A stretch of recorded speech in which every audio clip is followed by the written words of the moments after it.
Hello ma'am. Hello. खूप महत्वाचा विषय मला असं वाटला आणि तो आपण आपल्या व्ह्युअर्स समोर मांडणं गरजेचं आहे असं मला वाटलं. तर आपण लाईव्ह घेतोय एक नाजूक विषय, तेवढाच व्हास्ट विषय असं आपण म्हणू शकतो. 10वी-12वीच्या एक्झाम्स म्हणजे अकॅडमिक इयर मधल्या खूप महत्वाच्या एक्झाम्स आहेत. का? कारण का त्याच्यावरती करिअर डिपेंड असतं किंवा थोडंसं पुढचं फ्युचर लाईफ डिपेंड असतं. म्हणून एक विनाकारण स्ट्रेस त्याचा येतो कदाचित. म्हणजे तो मुलांवरती येतो. काही मुलं व्यक्त होतात, काही मुलं रडून व्यक्त होतात, काही एकदम ब्लँक होऊन जातात. म्हणजे एक एन्झायटी म्हणू शकतो, मेंटली स्ट्रेस म्हणू शकतो किंवा बॉडी स्ट्रेस म्हणू शकतो. ह्याच्यामधनं मी गेलेली आहे. तर मला असं वाटलं की हा विषय आपल्या व्ह्युअर्स समोर मांडणं गरजेचं आहे. थँक्यू, तुम्ही इथे आलात आणि एवढ्या छान विषयाला आपण आज एक प्रेक्षकांसमोर मांडतो आहोत आणि नक्कीच फायद्याचं होणार आहे. 10वी-12वी काय तर आपल्या आयुष्याच्या प्रत्येक वळणावर तर खरं तर एक्झाम असते. तर आपण आता स्टार्ट करूया. हॅलो. मला मॅम सगळ्यात महत्वाचं की जे व्ह्युअर्स बघणार आहेत त्यांनी काय काय प्रिपरेशन केलं पाहिजे आता. ओके, स्टुडंट्स असतील तर प्लीज तुमच्या पेरेंट्स जर असतील सोबत तर त्यांना पण तुम्ही इन्क्लूड करू शकता सेशनमध्ये.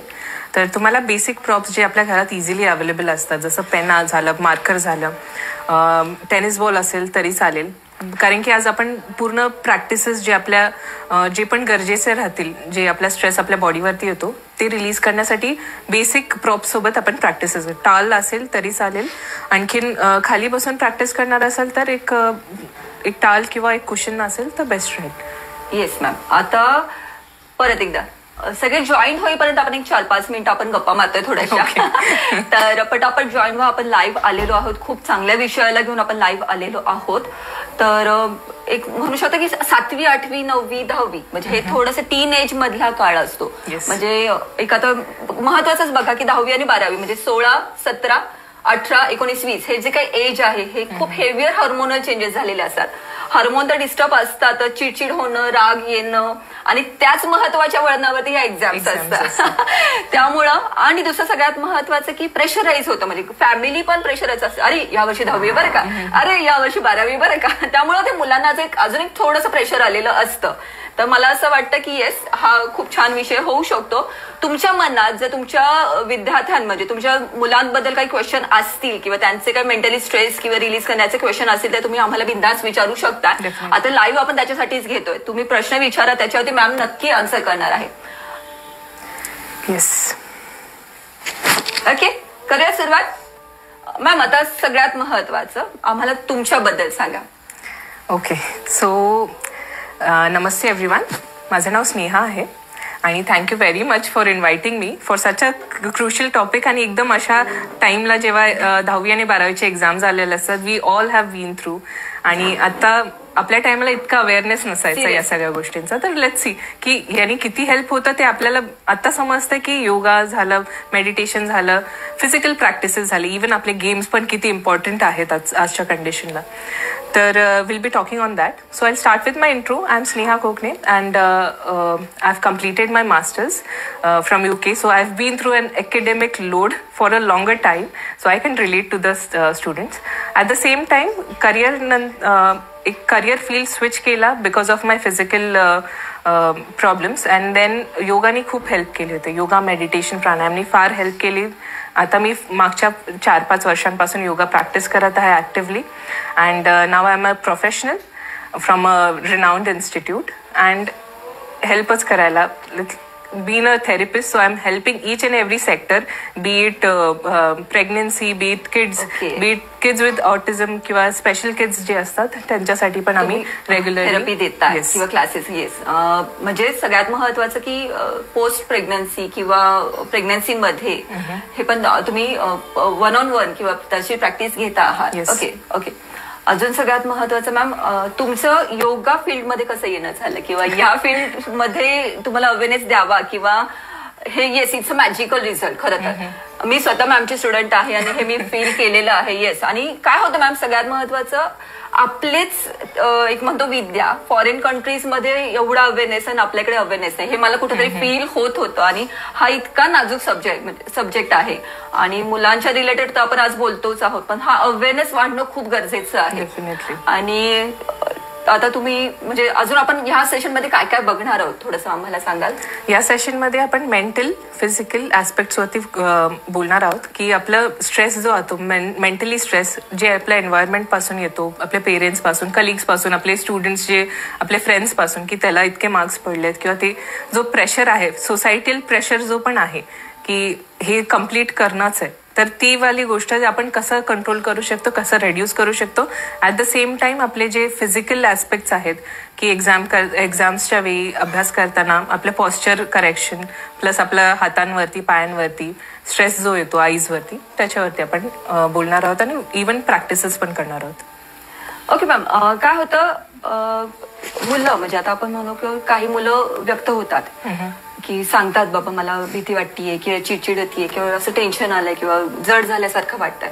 काही मुलं रडून व्यक्त होतात, स्पेशली मुली, म्हणजे मुली रडून मोकळे होतात. पण ना काही मुलं बोलतच नाही किंवा चिडचिड होणं, राग येणं हे स्वाभाविक आहे. म्हणजे हे काय म्हणजे नक्की काय असतं? सगळ्यांचा एक वेगळा म्हणजे डील करायचा एक वेगळी पद्धत असते, तर त्या हिशोबाने ते सगळ्या गोष्टी बाहेर निघू शकतात. काहींना एकदम फ्रस्ट्रेट होऊन रागाच्या भारात बाहेर निघतात, काही रडून किंवा काही एकदम शांत होऊन जातात. So everyone has a different type of dealing. But ते डीलिंग करताना त्यांना इंटरनली कसं वर्क करायचं, तर ते आपण प्राणायाममध्ये आपण ते हेल्प करते. इव्हन आसन्स की नॉट नेसेसरी की सगळ्यांना एक गोष्ट वर्क करते, तर सगळ्यांसाठी वेगळ्या गोष्टी बनलेल्या असतात. आता योगा, मेडिटेशन आणि मुद्रा डेली लाईफ मध्ये कसं वर्क करतात किंवा किती वर्क करतात? You are also an example. मी पण एक एक्झाम्पल आहे. माझ्या केसमध्ये तर डॉक्टर्सनी भरपूर साऱ्या अशा नेगेटिव्ह गोष्टी बोलल्या होत्या की एका सर्टन एज पर्यंत like I had pain in my, म्हणजे सायटिका पण नव्हतं, काही मेडिकलमध्ये क्लेम व्हायचंच नाही. डॉक्टर सेड की तू कधी कन्सिव्ह नाही करू शकता, तू अपंग होऊन जाशील इफ यू ट्राय. इतका मेंटल डिप्रेशन, ते म्हणजे वर्ड्स पण किती महत्वाचे इम्पॅक्ट करतात. बट योगा सगळं ट्राय केलं, सगळे practices like physiotherapy and everything सगळं केलं, काहीच परिणाम नाही आला आणि त्याचे एव्हिडन्सेस आपण स्कॅन्स मध्ये पण नाही यायचे. तर मग योगा स्टार्ट केलं, म्हणजे लास्ट ट्राय करूयात योगाने होतोय का, आणि एक्झॅक्टली म्हणजे एका वर्षाच्या आत माझे सगळे गोष्टी एकदम सिरियसली. आता मला माझा अनुभव पण शेअर करायचा. म्हणजे मी ब्युटी फील्डमध्ये गेले, जवळजवळ 15 ते 17 वर्ष काम करते आहे. बरेच जण मला ओळखतात. आपण म्हणतो ना फ्रोझन शोल्डर किंवा स्पॉन्डिलायसिस झाला होता मला, लंब स्पॉन्डिलायसिस पण सुरू झाला होता. मॅम मला भेटल्या, मी मॅमची स्वतः स्टुडंट आहे. आम्ही ऑनलाईन योगा क्लासेस मॅमकडनं मी शिकतेय. तर येस, हे मॅजिकल रिझल्ट आहे, मॅजिकल रिझल्ट आहे. म्हणजे मी ट्रॅक्शन घेत होते, दर 6 महिन्याने मला ट्रॅक्शनची गरज लागायचीच, पण गेले 3 महिने अजिबात मला काही गरज नाही लागली की ट्रॅक्शनची. एक्सरसाइज, मेडिटेशन, योगा खूप वर्क होतं, खूप वर्क होतं. तर आजचा आपला खरंच महत्वाचा सब्जेक्ट आहे. ह्या सब्जेक्ट म्हणजे 10वी 12वीचे एक्झाम्स, तुमच्या मुलांवरती येणारा ओव्हर स्ट्रेस किंवा काही जर क्वेश्चन असतील तर तुम्ही आम्हाला ऑनलाईन विचारू शकता, लाईव्ह विचारू शकता. त्या क्वेश्चनला आपण आन्सर करणारच आहोत. आता आपण सुरुवात करूया मेन क्वेश्चनिंगला. आता सगळ्यात महत्वाचं, आता हे आपण अभ्यास करतोय, बसून करतो किंवा खाली बसून करतो किंवा चेअरमध्ये बसून करतो, तर पोश्चर कसं असावं मॅम? डेमो दाखवायचं? Yes yes. आता सगळ्यात महत्वाचं, आमच्याकडे 2 व्हॉलेंटियर्स आलेले आहेत आमचे, की काय होतं एक्सप्लेन करण्यापेक्षा तुम्ही जेव्हा लाईव्ह बघता आहात ते फरक पडतो. आणि जर तुम्ही तुमच्या मुलांसोबत बसला असाल किंवा हा कार्यक्रम प्रोग्राम मुलं बघत असेल तर तुम्ही तिथे लाईव्ह प्रॅक्टिस करू शकताय. कारण का नुसतं ऐकणं फरक पडतो, जेव्हा तुम्ही प्रॅक्टिकली करता त्याचं इम्पॅक्ट आणि त्याचं फील आणि कुठं स्ट्रेचिंग होतं हे तुम्हाला लक्षात येणार आहे. येस मॅम, करूया सुरुवात? Yes, definitely. चलो, सो लेट्स सिट. आता एक्झामसाठी किंवा आपण अभ्यास करायला जेव्हा आपण बसतो, खाली बसत असो बेस्ट राहतं, आपलं अर्थ एलिमेंटशी जुडलेलं, किंवा वरती बसून असेल, कारण की लॉंगर टाईमसाठी फिजिबल नाही, आपल्या पायाला मुंग्या पण येतात. तर जेव्हा पण आपण वरती बसतोय चेअरवरती, मेक शुअर की तुमचा पाठ एकदम स्ट्रेट राहील. नेहमी राहत नाही, आपण कामामध्ये गुंतून गेलो की पुन्हा आपण हंच करायला लागतो. तर ऑलवेज मेक शुअर की roll your shoulders behind. Yes, and bring the posture back. 5-5 मिनिटांनी, 10 मिनिटांनी जेव्हा पण आठवतं तेव्हा just roll your shoulders behind and bring your back straight. And always try to keep आपला हे जे सर्वायकल असतो तो स्ट्रेट ठेवायचा, chin parallel to the ground. आणि सेम आपण जेव्हा खाली बसतो, तर खाली बसल्याने आपला जो हिप बोन आहे तो जमिनीला टच राहण्यासाठी आणि रिलॅक्स करता. नॉर्मली असं बसलं की आपल्या पायामध्ये मुंग्या येणार आहे आणि मागे बॅक पण दुखेल. तर त्याच्यासाठी एक ट्रिक आहे की तुम्ही एक उशी खाली आपल्या मागे हिप बोनच्या इथे ठेवून प्लेस करून जे आपले गुडघे जे आहेत ते खाली टच राहतील. घे आणखीन बस त्याच्यावरती. येस बस एवढंच. That's it. याने काय राहतं स्पाईन स्ट्रेट व्हायला मदत राहते. आता आपण जर विदाऊट सपोर्ट बसलो तर आपली स्पाईन थोड्या वेळाने परत पुन्हा हंच व्हायला लागते आणि दुखायला पण लागते. गुडघे जमिनीवरती एकदम रिलॅक्स्ड पॉस्चर आहे हा, जेव्हा पण आपण अभ्यास करतो बसून किंवा चेअरवरती. ओके, म्हणजे ती उशी हिप्सच्या खाली ठेवायची, राईट? थोडंसं साईड अँगलने दाखव ना मला.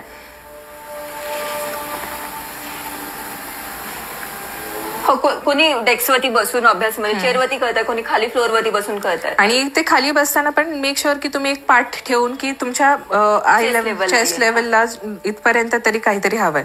इव्हन वरती बसताना तुमचं टेबल इथपर्यंत हवंय की जास्त वाकावं नाही लागणार. ओके, आता या रिलेटेडच दुसरा क्वेश्चन मॅम. आता रायटिंग आपण जेव्हा ऑन एक्झाम असते किंवा आपण 2-3 तास मुलांना पेपर सोडवायचे असतात, तर त्यावेळेस जी हँड मुवमेंट किंवा बॉडी पोस्चर आहे ते कसं असावं, कारण त्याचा पण इम्पॅक्ट खरंच स्पाईनवरती पडणार आहे. सेम की आता जास्त हंच नाही करायचं. मेक शुअर की तुमचं बॅक आहे ना स्ट्रेट ठेवायचं आणि मग लिहायचंय. थोडंसं लीन होतं तर जेव्हा पण आता suppose you are writing on this तर इथं असं नाही बसायचं. बॅक थोडा स्ट्रेट ठेवायचा आणि देन स्टार्ट टू राईट आणि रिलॅक्स करत थोड्या मिनिटांनी जेव्हा पण आपले ब्रेक भेटतो तर रिलीज करून हाताचे मुवमेंट्स द्यायचे थोडे तरी. ओके, आता ह्याच्यातच म्हणजे पायाचं पोस्चर किंवा म्हणजे पायाचे मुवमेंट पण इम्पॅक्ट करतात का? हो करतात ना. जमिनीवरती पाय टेकले पाहिजे.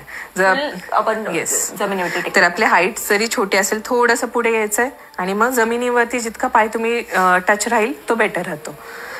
हवेत असेल तर ते पेन करणार आहे. तुमच्या बॅक सोबत तुमचे पाय पण लटकलेले असतील जास्त वेळेसाठी तर ते इम्पॅक्टफुल राहील आपल्या पायांच्या याच्यावरती. पेन होईल अननेसेसरी. ओके, म्हणजे बेसिकली स्पाईन स्ट्रेट पाहिजे. स्पाईनवरती येणारा ओव्हरस्ट्रेस इथे कमी होऊ शकतो. आता याच रिलेटेड दुसरा क्वेश्चन आहे मॅम की पेपर लिहिताना कंटिन्यू आपण लिहितो जवळजवळ 2-2.5 तास 3 तास 4 तास किंवा प्री एक्झाम पण आपल्या तर लिखाण चालू आहे, पेपर सोडवणं चालू आहे, टेस्ट सिरीज सोडवणं चालू आहे. तर हातावरती येणारं जे एक्सेसिव्ह प्रेशर आहे म्हणजे मला माहिती की ते मसल्स दुखायला लागतात किंवा थंब दुखायला लागतो स्पेशली. हा प्रॉब्लेम तुम्हाला पण येत असेल आता म्हणजे, तर त्या रिलेटेड किंवा हातावरचं प्रेशर रिलीज करण्यासाठी तुम्ही काय सांगू शकाल? आता बेस्ट राहील की आता एक्झाम्सच्या टाइमला ही प्रॅक्टिस करायच्या ऐवजी रोज तुम्ही स्टार्ट केलं आतापासून तर खूप इम्पॅक्टफुल राहील. की सूक्ष्म व्यायाम जे आपण स्टार्ट करतो, फिंगर्स आपल्याला प्रेस करायचं इन आउट, रोल करायचं आपलं रिस्ट पण पेन करायला लागतो, सुजतात हात जास्त प्रेशर देऊन जी मुलं लिहितात तर त्यांनी सुचतो. So let's do the practice. हात फक्त मेक शुअर करायचं शोल्डर लेवलला ठेवतं. C4, C5, C7 पर्यंत वर्क करतं. Hands on the shoulder level straight हवेत, खाली वर नकोय कारण की त्याचा इम्पॅक्ट राहतो आपल्या सर्वायकलवरती. Back straight, chin parallel to the ground, hands straight. Let's press in, fingers apart करायचं and let's press them in firmly. खूप आतमध्ये असं प्रेस करायचं आहे, रिलीज करायचं आहे, press release. So what are we doing here? We are working on the pressure points जे आपल्या ब्रेनच्या नर्वस सिस्टम सोबत कनेक्टेड असतात. So we are activating the points internal organs सोबत. ते आपण नर्वस सिस्टम पण ऍक्टिव्हेट करतोय, रिलीज करतोय स्ट्रेस जो येतो नॉर्मली. So relax. आता सेकंड जी आहे ती आपल्या रिस्ट जॉईंटसाठी राहते. पुन्हा आपले हात शोल्डर लाईनमध्ये घ्यायचेत. Make a fist of your hand, thumbs आतमध्ये ठेवून make a fist and rotate पूर्ण सर्कल. तर जे आपण मोडायची सवय असते काही मुलांना, असे बोट मोडा आणि ते स्ट्रेस आला की पेन ठेवायचा बाजूला आणि मोडायचा, तो जो कटकट असतो आवाज तो असतो आपल्या वाताचा. आणि हे प्रॅक्टिसेस रेग्युलरली केल्याने तो वात अक्युम्युलेट होत नाही. जे स्ट्रेस येतो ना अचानक मध्ये आपण खूप वेळ लिहितोय, खूप वेळ बसतोय, मग ते स्ट्रेस त्यांना ते नॅचरली अर्ज येते की असं काहीतरी करायचे, तर ती पण नाही. हे सकाळी उठल्यानंतर हे प्रॅक्टिसेस केल्याने तुमचे जॉईंट्स पण एकदम बेटर राहतात.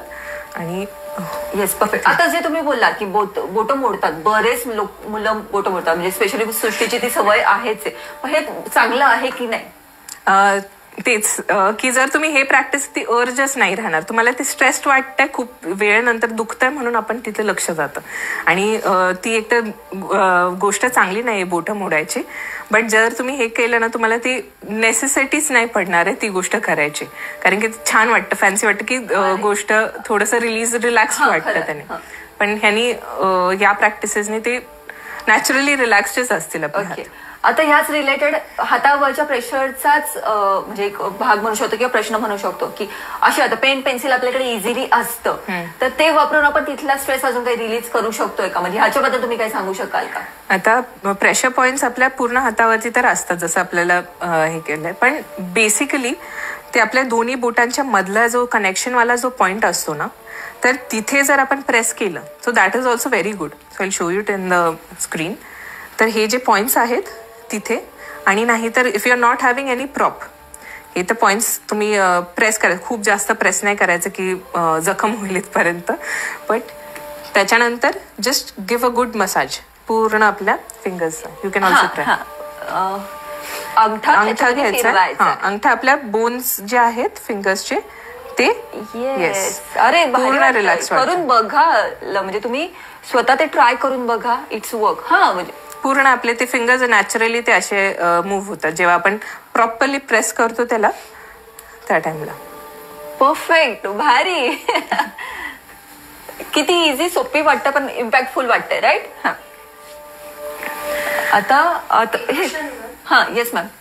एक क्वेश्चन आला, how to improve focus and reduce overthinking. हा, तो आपण घेतोच आहे आपल्या मिड हाफ मध्ये, मेडिटेशन मध्ये तो पार्ट येणारच आहे. येस, पॉईंट तुम्ही पॉईंट डाऊन करा. आपण वन ऑफ द मेन, सगळ्यात मेन थिंकिंग काय, आम्ही ते फर्स्ट हाफ आपण स्टार्ट करतो, सेकंड हाफ मध्ये आपण ते घेतोच आहोत. बरं, आता हा पेन जर आपण हातात आहे मुलींच्या पेन्सिलमध्ये, ह्याच्या रिलेटेड अजून काही आपण हातावरती काही प्रयोग करू शकतो? आपण रोल करू शकतो, त्याला थोडंसं मसाज सारखंच होतं, वर्क करतं. बट कसं होतं, लिहिताना आपल्याला घाम पण येतो हातात, तर ते त्याच्यासाठी तर ते फारच हे नको. थोडं अर्धा मिनिटासाठी तुम्ही रोल करू शकता. ओके मॅम, आता खरं तर म्हणजे बऱ्याच जणांना चष्मा, म्हणजे लहान वयात चष्मा लागणं किंवा डोळे गरम होणं किंवा डोळ्यांमध्ये काहीतरी अनइव्हन फीलनेस येतो, कंटिन्यू वाचन किंवा कंटिन्यू लिखाण हा पण खूप डोळ्यांसाठी इम्पॅक्ट पडतो, निगेटिव्ह इम्पॅक्ट पडतो. तर सगळ्यात महत्वाचं असं काही डोळ्यांचे एक्सरसाइज किंवा योगा तुम्ही सजेस्ट कराल का? फर्स्ट तर एक आहे ज्याच्यामध्ये त्राटक, आता ऐकलं असेल बऱ्याच लोकांनी, तर ते आपण कधीतरी आता फ्री सेशन्स जेव्हा स्टार्ट होतं, एक सेशन आपण कम्प्लिटली त्राटक प्रॅक्टिससाठी ठेवू, त्राटक अँड मेडिटेशन. त्यांनी काय होतं, फोकस, एकाग्रता वाढते. त्राटक बेसिकली काय असतं, एका पॉईंटकडे एका कॅन्डल किंवा एक लॅम्प असेल त्याच्याकडे फोकस करायचंय, डोळे न ब्लिंक करता, डोळ्यातून पाणी आलं तरी चालतं पण ते फोकस करत राहायचं. तर त्यांनी कॉन्सन्ट्रेशन वाढतं. ॲट द सेम टाइम डोळ्याचे जे आपले विजन कमी होतं, तर ते पण मेंटेन करायला, विजन पुन्हा रिव्हर्स पण व्हायला, जर ते नॅचरली तुम्ही जन्मता नसेल, आता जर विजन आपला हे झालं असेल तर ते पुन्हा रिकवर व्हायला मदत करतं. ते झालं त्राटक. आता फिजिकल प्रॅक्टिसेस जे आपण करू शकतो, तो फर्स्ट थिंग इज लाईक, जेव्हा आपण स्ट्रेस्ड आहे, फुल आपलं डोळे स्ट्रेस झालेत, दोन्ही हात आपले जोडायचे आणि रब करायचं, चांगलं रब करायचं अंटिल यू फील की ऊर्जा एक क्रिएट होती, एकदम चांगली ऊर्जा आपल्या हातामध्ये क्रिएट झाली. आणि जेव्हा ते एकदम गरम वाटायला लागलं तर थांबायचंय, डोळे बंद करायचेत, कप करायचे आपले हात आणि डोळ्यांवरती ठेवायचे आणि करायचे पूर्ण आपले, ते जी एनर्जी ती आपल्या डोळ्यांवरती जायला पाहिजे. डोळे बंदच राहतील आतमध्ये, पूर्ण एनर्जी डोळ्यांमध्ये ट्रान्सफर केल्यानंतर डोळे ओपन करून जेंटली आणि रिलीज केल्यानंतर डोळे डायरेक्ट, विजन पुढे नाही पाहिजे, खालीपासून हळूहळू हळू पुन्हा विजन वरती आणायचं. This is one of the practice. दुसरी काय राहते की make a fist and thumbs ठेवायचं, एका हाताचं जरी केलं तरी चालेल फर्स्ट, आणि हळूहळू मूव्ह करायला पण राईट साईडला स्टार्ट करूयात. आणि जसं आपला थंब चाललाय तसं आपल्या आईज मूव्ह होतात. सो गो मॅक्झिमम जितकं जाता येईल आपल्या अंगठ्यासोबत आपल्या आईजला मूव्ह करायचं, फेस तिथेच राहील, फेस सरळच. ओके, फक्त आय मुव्हमेंट राहील. करून बघा, तुम्ही पण करून बघा. So you can practice along. Ma'am जसं सांगता, तुम्ही पण लाईव्ह तिथे ट्राय करू शकता. येस, सेम दुसऱ्या बाजूने पण आपण सेम करणार आहोत. तर याने कसे आपले आय मुवमेंट्स राहतात. आता हे झाले साईड मुवमेंट्स. वरचे मुवमेंट्स पण स्लोली तुम्ही ते वरती वरती वरती वरती वरती आणि पुन्हा खाली. म्हणजे याने डोळ्यांच्या मसल्स ब्लड सर्क्युलेशन इन्क्रीज व्हायला मदत होणार आहे. तो आपला इम्पॅक्ट स्ट्रेस रिलीज व्हायला होणार आहे. म्हणजे हा नंबरसाठी पण उपयोगी आहे मॅम. हा नंबरसाठी पण उपयोगी आहे, कारण की तेच त्राटक पासून स्टार्ट केलं ना तर आपल्या परत रिव्हर्स होतात. नंबर जे लागलेत आता, जर काहींना खूप जन्मताच असतात तर त्यांचं नाही होत, पण आता जे आपले फोनमुळे अभ्यासामुळे तर ते रिव्हर्स होतात आणि या एज मध्ये तर इझिली रिव्हर्स होतात. अजून काय सांगू शकाल डोळ्यांच्या रिलेटेड? दुसरं आहे की आय मुवमेंट. आता आपण with the support of the thumb केलं तर दुसरं आपण राहू शकतं की डोळ्याची मुवमेंट एकदम स्लो करायचे, clockwise and anti clockwise. So sitting straight, keeping your back straight, chin parallel, आणि डोळ्याचे स्लो मुवमेंट्स करायचे पूर्ण. आणि जेव्हा आपण कॉन्शियसली जेव्हा करतो, यू कॅन फील की आपलं नर्व्स जे आहेत डोक्यापर्यंत जे जातात ते पण मूव्ह होताना आपल्याला फील होतं जेव्हा आपण ते एकदम शांतपणे करतोय. जितकं स्लो करता येईल तितकं स्लो, क्लॉकवाईज आणि अँटी क्लॉकवाईज, एक एक एक एक मुवमेंट आपलं फील करायचं डोळ्याचं. आता बेसिकली कॉमनली डोळे ओपन ठेवायचे का क्लोज ठेवायचे? ओपन ठेवायचे. ओके, ओपन ठेवायचे. हा महत्वाचा पॉइंट आहे. येस, ट्राय करा. तुम्ही जर समोर बघता आहात तर तुम्ही तिथल्या तिथे हळूहळू मुवमेंट पाहिजे. नक्की ट्राय करा. येस, मस्त, भारी. काय वाटतंय तुम्हाला, स्वतःला काय फील होत आहे? आणि आता काही फील होतं डोळ्यांच्या मध्ये, डोळ्यांच्या आजूबाजूला? ओके, काही पल्स वगैरे जाणवतात किंवा असं काही? तुम्हाला काय फील होतं ते महत्वाचं आहे. भारी. ट्राय हे जेव्हा तुम्ही अभ्यास करसाल ना त्या टायमाला करायचं. हा, बरं 5 time clockwise 5 time anti clockwise केलं. हे पण आता 3 वेळा जर मुवमेंट केली इनफ होती, कारण की कॉन्सन्ट्रेशन पूर्ण. आज जे पण प्रॅक्टिस करतो आपण, एकच गोष्ट मेक शुअर कर, तुम्ही अभ्यास करताना अभ्यास करायचा आहे, प्रॅक्टिस करताना प्रॅक्टिस करायचा आहे, प्रॅक्टिस करताना अभ्यासाचा विचार नाही करायचा. Just be in the moment and 100% तिथे पाहिजे. सिरियसली. ओके, अजून म्हणजे डोळ्यांचे काही असे मुवमेंट किंवा आता आपण बघितलं मेडिटेशन मध्ये कदाचित तो पार्ट परत येईल. तुम्हाला काही क्वेश्चन विचारायचंय का डोळ्यांच्या रिलेटेड मॅमला? कधी कधी डोळे खूप गरम होतात, म्हणजे असं वाटतं की हीट येते, डोळे खूप हिटेड होतात. तर त्याच्यासाठी आपल्याला शांतपणे डोळ्यांवरती काहीतरी रोज वॉटर किंवा ते रिलॅक्स फर्स्ट तर जे काम करताय त्याच्यापासून थोडा ब्रेक घ्यायचा आहे, की ओव्हर स्ट्रेस झाले ते समजून घ्यायचं की ओव्हर स्ट्रेसमुळे ते हीट यायला लागते. हे केल्याने रिलॅक्स होतं आपण जी फर्स्ट प्रॅक्टिस केली त्यांनी. आणि मग त्याच्यानंतर लाई डाऊन करून थोडा वेळ डोळे बंद करून मन शांत करून घेतलं की पुन्हा रिफ्रेश होऊ शकतं. ओके मॅम, आता हे सिटिंग मध्ये आहेच, म्हणजे आता ह्या रिलेटेड काही छोटेसे योगा किंवा काही एक्सरसाइज तुम्ही सजेस्ट करू शकाल का? काय होतं कंटिन्यू बसल्यामुळे नंतर पण बॅक पेन होतो, तुम्ही तर सांगितलंच, पण असे काही स्ट्रेचिंग मुवमेंट किंवा बॉडी ट्विस्टिंग मुवमेंट तुम्ही इथल्या इथे सांगू शकाल का? Yes, definitely. थोडासा चेअर या साईडला घेतेस का तू, तिथेच बस. सो दोन्ही ह्याच्यामध्ये आपण प्रॅक्टिस करूया. तिला साईड मुवमेंट घेऊ, म्हणजे साईड अँगल पण चालेल. तू माझ्याकडे फेसिंग कर. ती उशी काढू मी का मागे? मागे सर, मागे सर. Yes please. म्हणजे साईड अँगल पण दिसतात हे सगळे. स्क्रीनिंग परफेक्ट आहे, कॅमेरा परफेक्ट. सो फर्स्ट आपण basically stretching of the shoulders. आपल्या बॅक आता आपलं असं समजू की स्ट्रेस्ड आहेत आता बॅक. मेक शुअर काय करणार आहे आपण, first back straight, chin parallel. आता तू हात इथे ठेव, तू गुडघ्यांवरती हात ठेव. ठीक आहे, दोन्ही हात गुडघ्यांवरती. आणि roll your shoulders behind and you are not going to leave the chair and you are not going to leave the नी.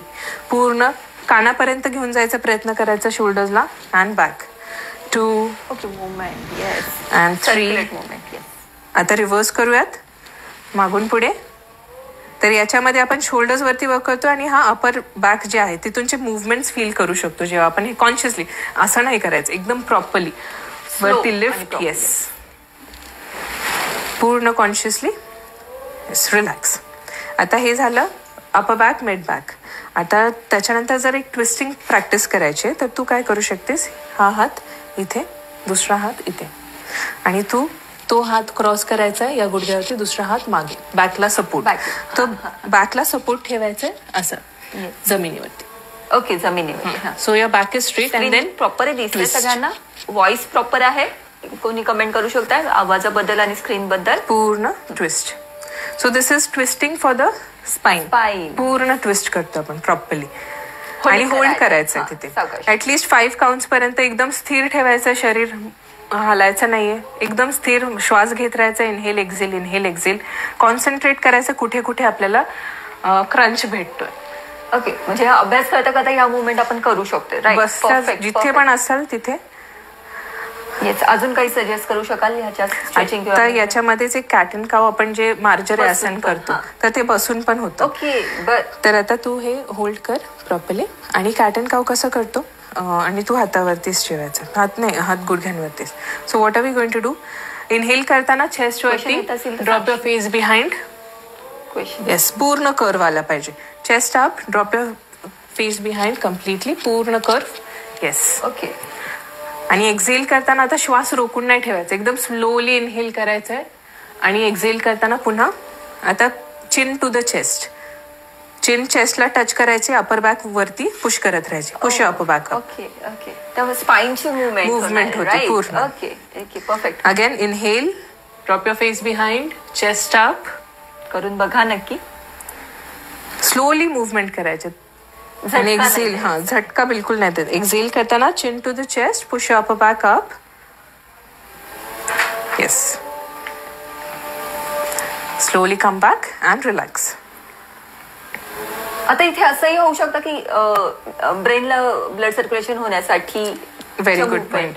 आता आपण जे बसल्या किंवा डेफिनेटली होतं ना. आता हे किती इझी वाटेल, पण ती गोष्ट किती इम्पॅक्टफुल आहे हे भरपूर लोकांना माहित नाही.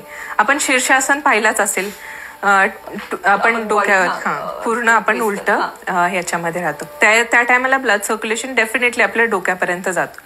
सेम गोष्ट आपण बसून करू शकतो. ओके. आता कसं ते सिटिंग मध्ये जी आहे, फक्त ह्याच्या पद्मासन घाल बरं तू.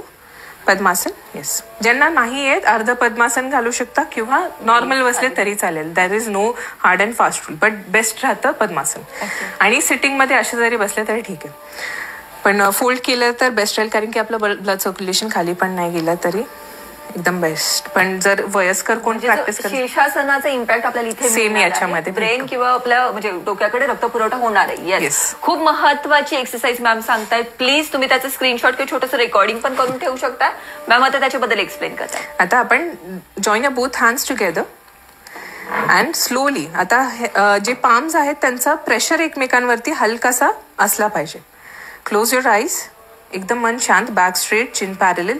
आणि कॉन्शियसली हळूहळू हळू हात आपण स्ट्रेट वरती घेऊन जायचं, तसेच ठेवायचे हात जोडलेले. आणि स्ट्रेच करायचं वरती, पूर्ण स्ट्रेच. आपले बायसेप्स आपल्या कानाला touch, back straight, chin parallel, eyes closed, पूर्ण फोकस. आता याच्यामध्ये सायंटिफिकली आपण पाहिलं तर आपले हात वरती गेलेत. ब्लड सर्क्युलेशन असं व्हायला पाहिजे.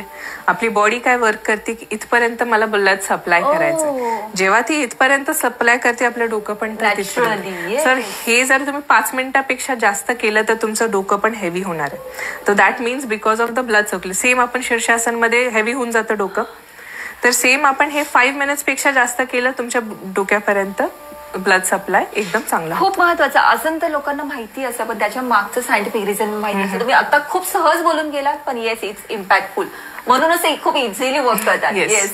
तर याच्यामध्ये आपण जे आता आजकाल पाहतो इंस्टाग्रामवरती असे अॅक्रोबॅट्स करतात लोक, नाही नेसेसरी नाहीये. बेसिक आसन केल्याने पण तो इम्पॅक्ट पडतो. Just don't do it for the photo, do it for your self. खरंच करून बघा. किती वेळासाठी तुम्ही रेकमेंड कराल? 5 मिनिट्स पेक्षा जास्त better. 15 minutes is the ultimate. त्याच्यापेक्षा जास्त केलं तरी चालतंय, बट स्टुडंटसाठी 5 मिनिट्स. पहिलं पण ज्यांनी कधीच प्रॅक्टिस केलं नाही, थोडं आर्म स्ट्रेंथ कमी आहे, तर ते 1 मिनिटापासून स्टार्ट करू शकतात. हळूहळू ग्रॅज्युअली रोज प्रॅक्टिस केल्याने ते वाढेल. तर आपल्या ब्रेन पर्यंत चांगलं ब्लड सर्क्युलेशन होतं. आपण जे पण काही गोष्टी करतोय रोज याच्यामध्ये ते ऍक्टिव्ह राहतात. स्लोली पुन्हा आता हात आपण खाली घेऊन येऊयात. Gently release and relax. तुम्हाला काय फील झालं आता? डोकं हेवी झालंय का आता? कारण की जास्त वेळ नाही केलं तरी थोडंसं आतनं काहीतरी फील होत आहे, समथिंग काहीतरी छान फील होतं. Yes actually. हा, तर मॅम आता हे बसलेच आहे, तर पायावरचा स्ट्रेस चेअरमध्ये बसून किंवा खाली बसून काही तुम्ही असं सांगू शकाल तर? Yes definitely. तू पाय स्ट्रेट कर, तू पाय रिलीज कर खाली. थांबा एकमेकांना ती दिसतीये प्रॉपर व्यवस्थित. हा आम्ही मुद्दामून अशी पोझिशन ठेवली कारण का कधी बरेच मुलं सिटिंग मुवमेंट मध्ये म्हणजे चेअरवरती डेस्कवरती अभ्यास करतात, बरेच मुलं फ्लोअरवरती बसून अभ्यास करतात. त्यामुळे दोन्ही मुवमेंट कशा हँडल करायच्या त्याच्यासाठी अशा पोझिशन आहेत. साईड अँगलनी पण तुम्हाला क्लिअर होईल. राईट. तर आता जे आपण आधी स्टार्ट केलं ते आपल्या हाताच्या जॉईंट्स कडे होतं, तर सेम तुम्ही पायाच्या जॉईंट्स मध्ये पण सेम वर्क करणार. आता पाय जास्त वेळ आता चेअरवरती बसले, पाय स्ट्रेस्ड आहेत की सुजतात, दुखतात, तर त्याच्यासाठी काय करायचं, तुला वरती आपल्या 90 डिग्रीजला पाय घे, तुझा तसाच राहू दे, खाली दोन्ही पाय घे. आता फ्लेक्स अँड पॉइंट कर. फ्लेक्स करणं म्हणजे आपल्या पायाचे बोट आपल्या साईडला स्ट्रेच करायचं. तू पण करू शकतेस. स्ट्रेच करायचं, होल्ड करायचं काही सेकंडसाठी. चांगला स्ट्रेच फील व्हायला पाहिजे खालच्या बाजूला. ठीक आहे. तर ते वरच्या वर नाही, एकदम चांगलं स्ट्रेच केलं तर स्ट्रेच भेटतो आपल्या पायाच्या मागच्या बाजूला. आणि पॉइंट, नाव पॉइंट केलं नाही समोरच्या बाजूला, आता ते वरच्या साईजमध्ये आणि वरती फील होतं.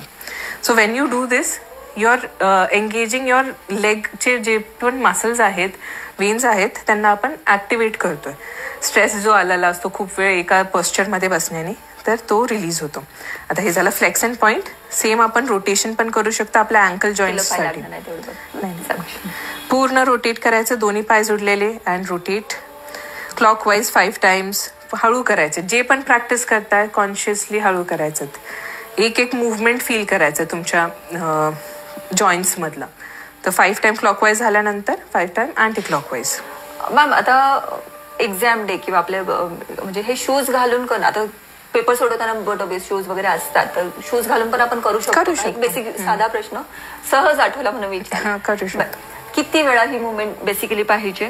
तसं पाहिलं तर 10 times केलं बेस्ट राहतं. पण जे पण 5 times जरी करताय तुम्ही मधून जेव्हा पण आठवताय तेव्हा करू शकता. हाताचे पायाचे मुवमेंट्सला काहीच हे नाही की सकाळीच किंवा एकदाच करायला पाहिजे. किती स्ट्रेस, आपण सगळ्यात यूज करणारी गोष्ट, आपण पाय आणि हात कंटिन्युअस आपण मुवमेंट्स देत राहतो.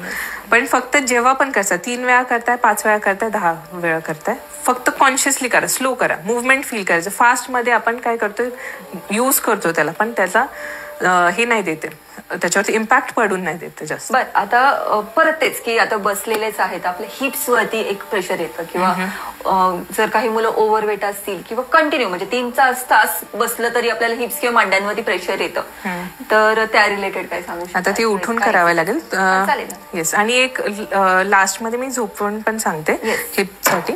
आता हिपसाठी आपण जे करतो हिप सर्कल्स जे म्हणतो आपण ते करू शकतो. दोन्ही पायांमध्ये हिप डिस्टन्स ठेवायचा. हिप डिस्टन्सेस हा वाला डिस्टन्स आपल्या दोन्ही पायांमध्ये हवा आहे. Hands on your waist, back straight, chin parallel. पूर्ण फोकस आता आपल्या या रिजन वरती ठेवायचा आहे. And circle your hips. पूर्ण कॉन्शियसली, फास्ट मध्ये नाही करायचं, एकदम स्लो, एक एक मुवमेंट एक फील करायचं हिपसाठी. हिप्स जॉईंट वरचं प्रेशर इथे रिलीज व्हायला मदत होणार आहे. येस. आता हे क्लॉकवाईज झाले 3 times की मग anti clockwise 3 times. So you can do it 5 times, 10 times depending तुम्हाला किती त्याच्यामध्ये प्रेशर फील होतं. भरपूर सारे गोष्टी आहेत त्यात, एक काढायचं. आता हा 1.5 तास पण कमी पडेल की काय. खूप महत्वाचं आहे. येस. सो आफ्टर दिस आणखीन आसन्स आहेत काही जे आपण फॉरवर्ड बेंड करू शकतो. तर त्यासाठी काय करायचंय, आता ही फ्रंट अँगल ही साईड अँगल मध्ये दाखवेल. पायामध्ये डिस्टन्स घ्यायचा चांगला. मेक शुअर करायचे तुमचे हील एका लाईन मध्ये आहे का, एकदा चेक करा दोन्ही हील एका लाईन मध्ये आहे का. Yes. Hands on your waist. एक वेस्ट वरती ठेव, एक समोर ठेव. तू समोर ठेव हात, तू वेस्ट वरती ठेव. ठीक आहे.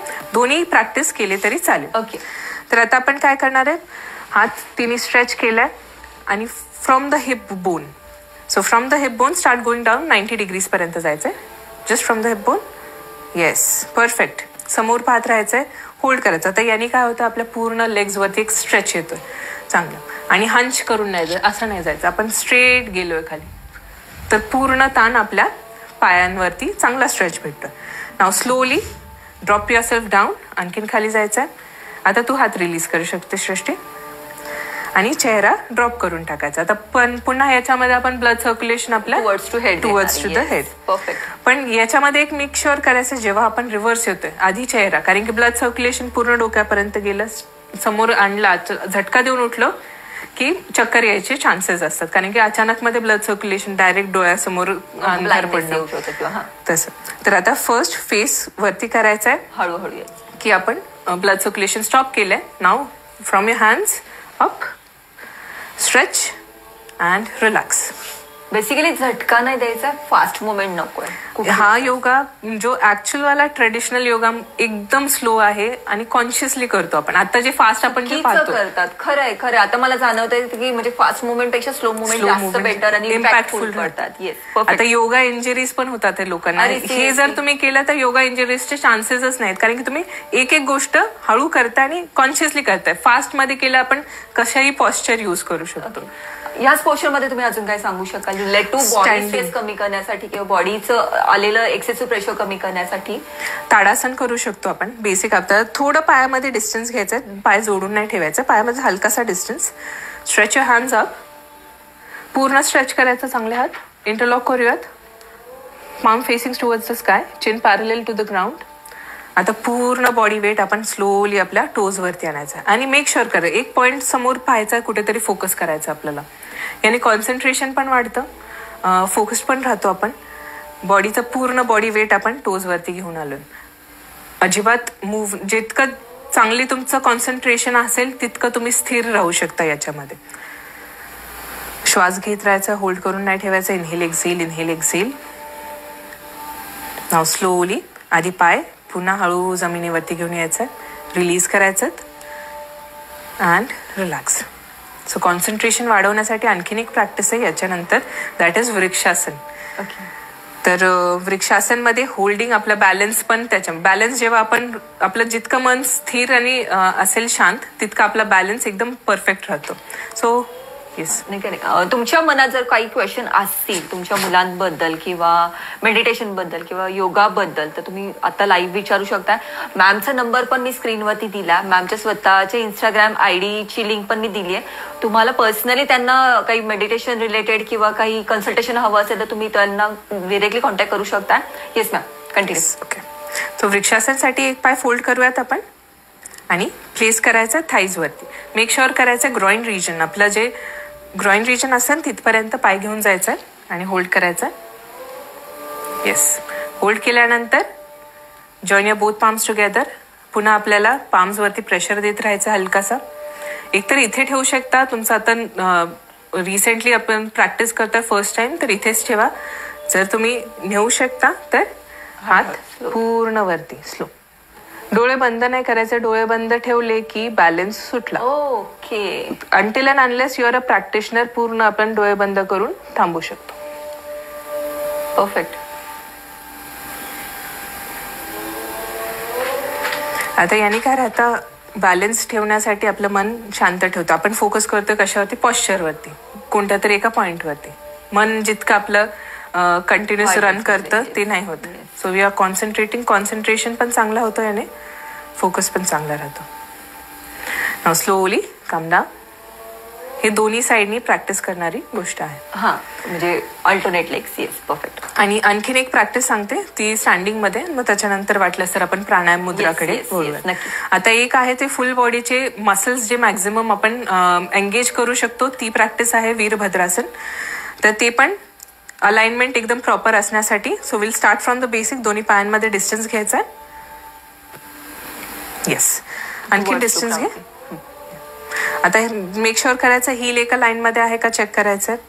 Now will start from the right side, right feet to the right side, hands on the shoulder level. आता पाय आधी बेंड करायचा, राईट पाय बेंड करायचा. Yes, perfect. Now face to the right side. So just like a warrior you R standing एकदम fears. Steel आपल्या पायाचे muscles engage आहे, आपल्या हाताचे मसल्स एंगेज आहे, आपण फोकस्ड एका पॉइंटवरती. So you are utilising maximum muscle strength आणि पूर्ण बॉडीचे मसल्स कंट्रोल येतो. एकदम स्थिर थांबायचं विदाउट एनी मुवमेंट ट्राय करायचं या पोझिशन मध्ये for a longer time. So working on your body as well as on your mind in this. Slowly come back, release and relax. From the same गोष्ट आपल्याला दोन्ही साईडनी करायचं. टाइमच्या कॉन्स्टंटमुळे दोन्ही आपण प्रॅक्टिस करायचं. ओके, स्टँडिंगचे झालेत. सो आपण आता पुढच्या महत्वाच्या सब्जेक्टवरती आता त्यांना बसवायचं थांबायचं काय तुम्ही सांगू शकाल? काय आता आपण येतो मेडिटेशन वरती मेन सगळ्यात एक माइंड प्रॅक्टिस राहिली आहे ती एक आपल्या म्हणजे जे स्टँडिंग मध्ये येस ब्रेन प्रॅक्टिस. तर आता ते करूयात की आपले दोन्ही ऍक्टिव्हेट करायला ब्रेन. तर आपल्या स्कूलमध्ये आपल्याला पनिशमेंट दिली जायची ठीक आहे. मला कळत नाही ती पनिशमेंट काय ती ऍक्च्युअल मध्ये सगळ्यांनी करायला पाहिजे बट स्टुडंट्सचे दोन्ही ब्रेन ऍक्टिव्हेट करण्यासाठी किती महत्वाचं आहे म्हणजे सो कोणती आहे ती प्रॅक्टिस? आपल्या दोन्ही कान पकडायचे क्रॉस काय म्हणतात त्याला उठावशा. तर थोडस पायामध्ये डिस्टन्स घ्यायचं हलकासा. ओके. ते करण्यामागे म्हणजे पनिशमेंट देण्यामागे पण आपली थेरपी होतं बट ते सगळ्यांनी करायला पाहिजे होतं पण ते फक्त सिलेक्टेड स्टुडंट्सला भेटायचं. So let's start. बहुतेक म्हणून म्हटलं जायचं ना जे सगळ्यात नॉटी असायचे ते आता खूप जास्त सक्सेसफुल आहे. सो उठावशा केल्याने काय होतं आपले जे पॉइंट्स आहेत इथे so we are activating the both sides of brain. आपण म्हणतो एक डॉमिनंट ब्रेन असतो एक डॉमिनंट असतो तर याच्यानी दोन्ही ऍक्टिव्हेट होतात. आता हे झाले बेसिक वाले. आता याच्यामध्ये आणखीन काय करू शकता? Cross your leg. सेम हात तसेच ठेवायचेत. जो लेग क्रॉस केलाय तो हात वरच्या बाजूला राहील. ओके. आणि पुन्हा उठाबशा करायच्यात. So what are we doing? We are activating both brains, which is going to help you. Logical brain, emotional brain, both आपल्या balanced राहतात त्याने. हे तर चालू आहे फक्त एकदा बघशील. Yes. Now change the side. Punishment द्यायला बोलवलं दोघींना. येस. ही प्रॅक्टिस केल्याने खूप बेनिफिट्स राहतात त्यांचे. जे पण आपण म्हणतो की काही स्टुडंट्सला मॅथ्स आवडत नाही समजत नाही किंवा लक्षात राहत नाही क्रिटिकल केला आपण बेसिकली. सो लेफ्ट राईट आपण मूव्ह करू. बस बस बस एवढी पनिशमेंट वास ना फॉर अ डे. सो याच्यानंतर मुद्राज आणि काही हँडचे प्रॅक्टिसेस आहेत तर येस परफेक्ट हे करायचं. हा आपण प्रॅक्टिस देऊ शकतो. सो घरी ज्यांच्या पण टाल किंवा रेझिस्टंट बँड आहे ते यूज करू शकता. घेते मी. तर हँड प्रॅक्टिसेस याचं काय होईल तुम्ही जर फर्स्ट टाइम हे प्रॅक्टिस करताय तर तुमचे शोल्डर्स आणि हात दुखतील. So don't take it negatively. पण हे जे जसं मॅम म्हटल्या फ्रोझन शोल्डर किंवा ज्यांना पण असं अपर बॉडी स्पॉन्डिलायसिसचा त्रास होतो तर त्यांच्यासाठी हे खूप प्रॅक्टिस हाताच्या पूर्ण पाहिजेच. पण स्टार्टिंगला फर्स्ट टाइम केल्यानं दुखणार आहे फार दुखणार. म्हणजे आता हे तुम्ही ट्राय करा. आता मॅम जे सांगताय ते तुमच्याकडे पटकन काही टॉवेल घेता आला किंवा ओढणी घेता आली तर पटकन घेऊन या. थांबा एकच सेकंड. हा यूज करू का? हा ओढणी देऊ ही.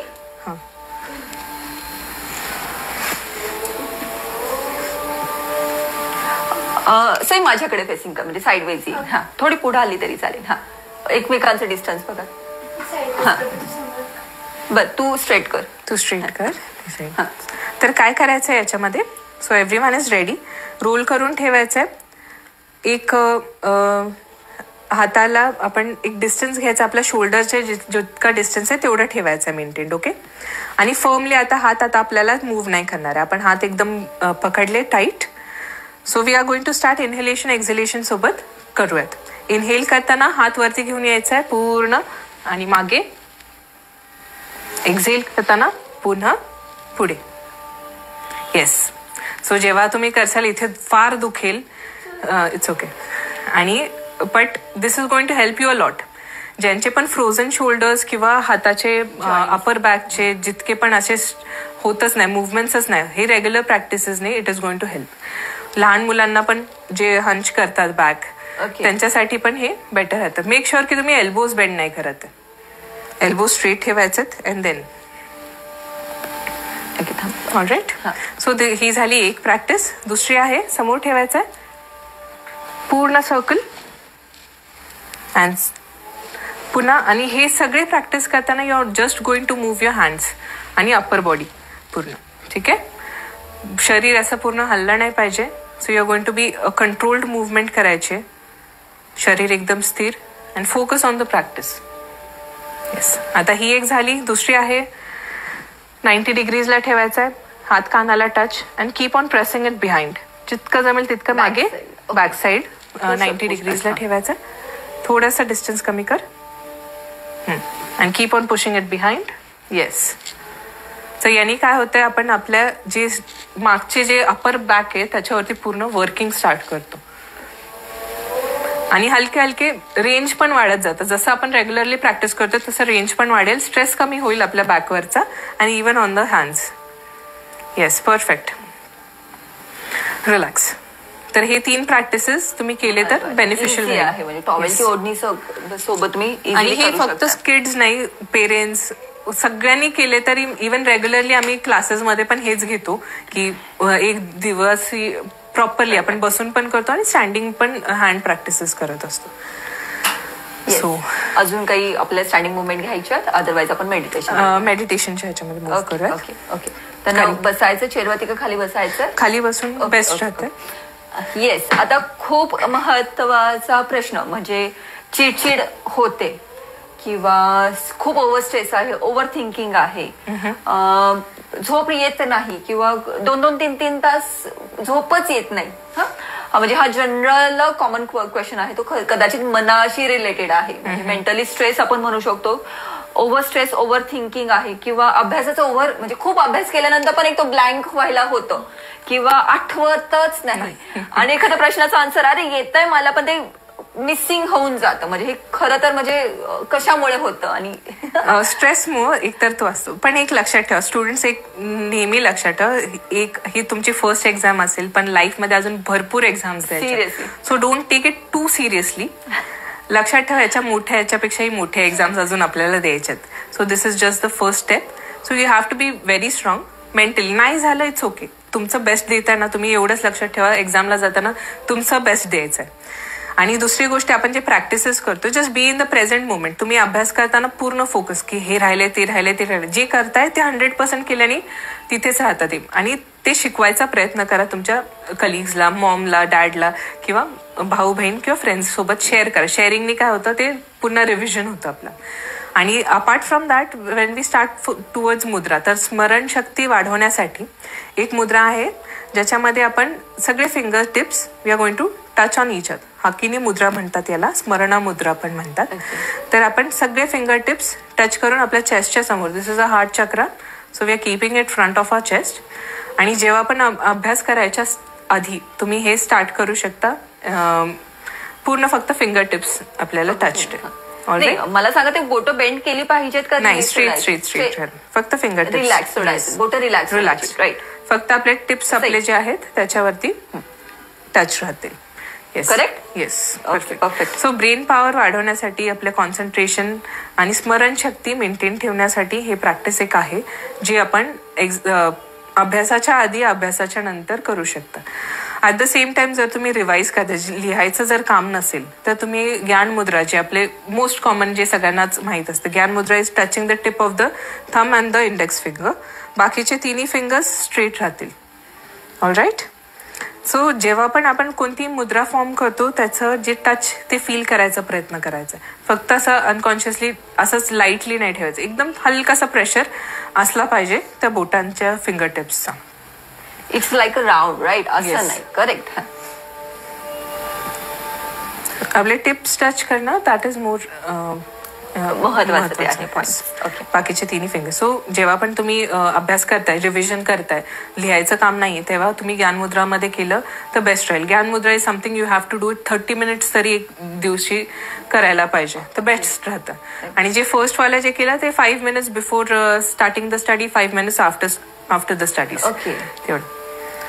आपला मगाशी क्वेश्चन आला होता, हाऊ टू इम्प्रूव्ह फोकस आणि रेड्यूस ओव्हर थिंकिंग. हा, ओके. म्हणजे फोकसिंग वरती, म्हणजे कॉन्सन्ट्रेशन वाढ. आता जसं ही मुद्रा आपण करू शकतो, प्लस ओव्हर थिंकिंग स्ट्रेसनी येते. आता ते मन शांत करण्यासाठी रात्री झोपायच्या आधी, सकाळी उठल्यानंतर एक प्रॅक्टिस, आणि प्लस तुम्ही कोणतेही काम करायच्या आधी, आता स्टडी स्टार्ट करताय, so what are you going to do? Use your thumb, close your ears and your fingers should be on your head. Yes. डोळे बंद आणि भ्रामरी करणार. भ्रामरी कसं करतो? आपले दोन्ही दात आहेत ते क्लेंच करायचे, टच ठेवायचे एकमेकांना, आणि मोठा श्वास घ्यायचा. श्वास सोडताना हमिंग साऊंड, व्हायब्रेशन जे आपण करतो तर त्यांनी व्हायब्रेशन्स फील व्हायला पाहिजे. ते दात आपण का टच करतोय, व्हायब्रेशन्स एक्सेलरेट होतात त्याने आणि त्याने पूर्ण बॉडीमध्ये ते व्हायब्रेशन्स फील होतात. कॉन्सन्ट्रेशन आपलं तिथल्या तिथेच फोकस होऊन इम्प्रूव्ह होतं. So place it on your head. Inhale deeply, exhale with the humming sound.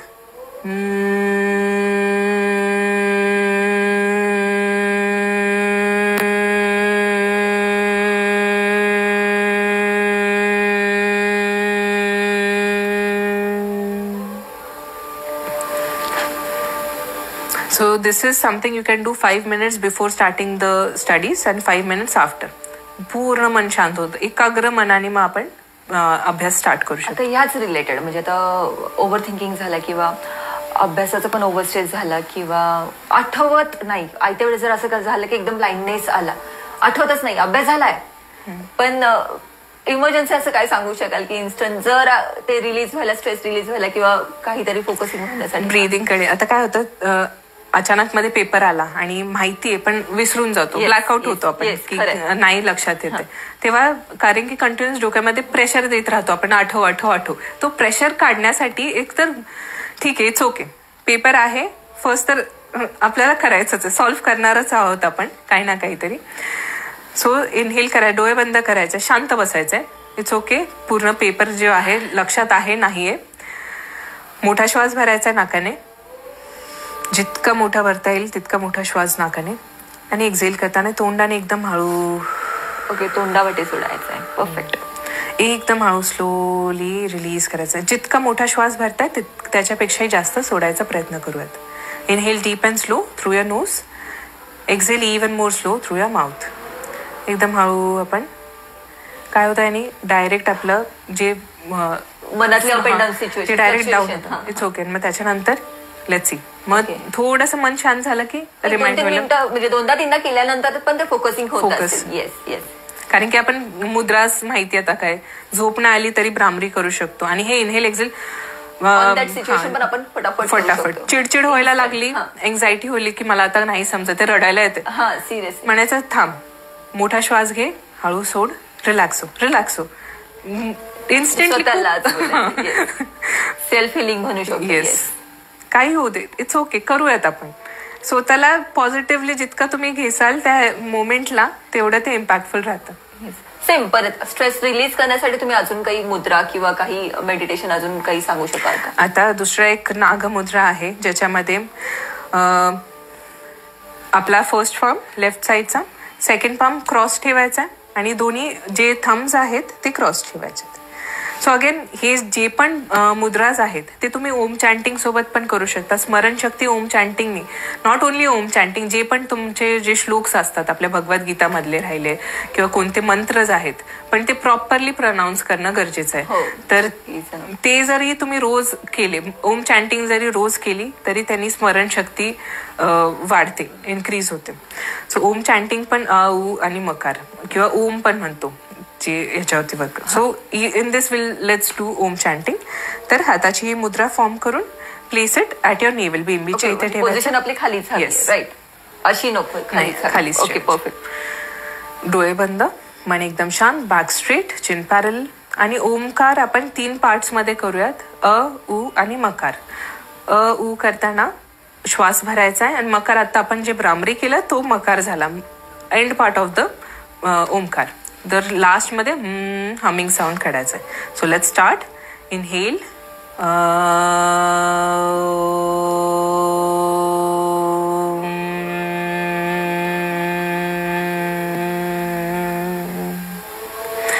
आणि मकार जितका तुम्ही स्ट्रेच करू शकता तितकं जास्त बेनिफिट राहतात, म्हणजे भ्रामरीचा.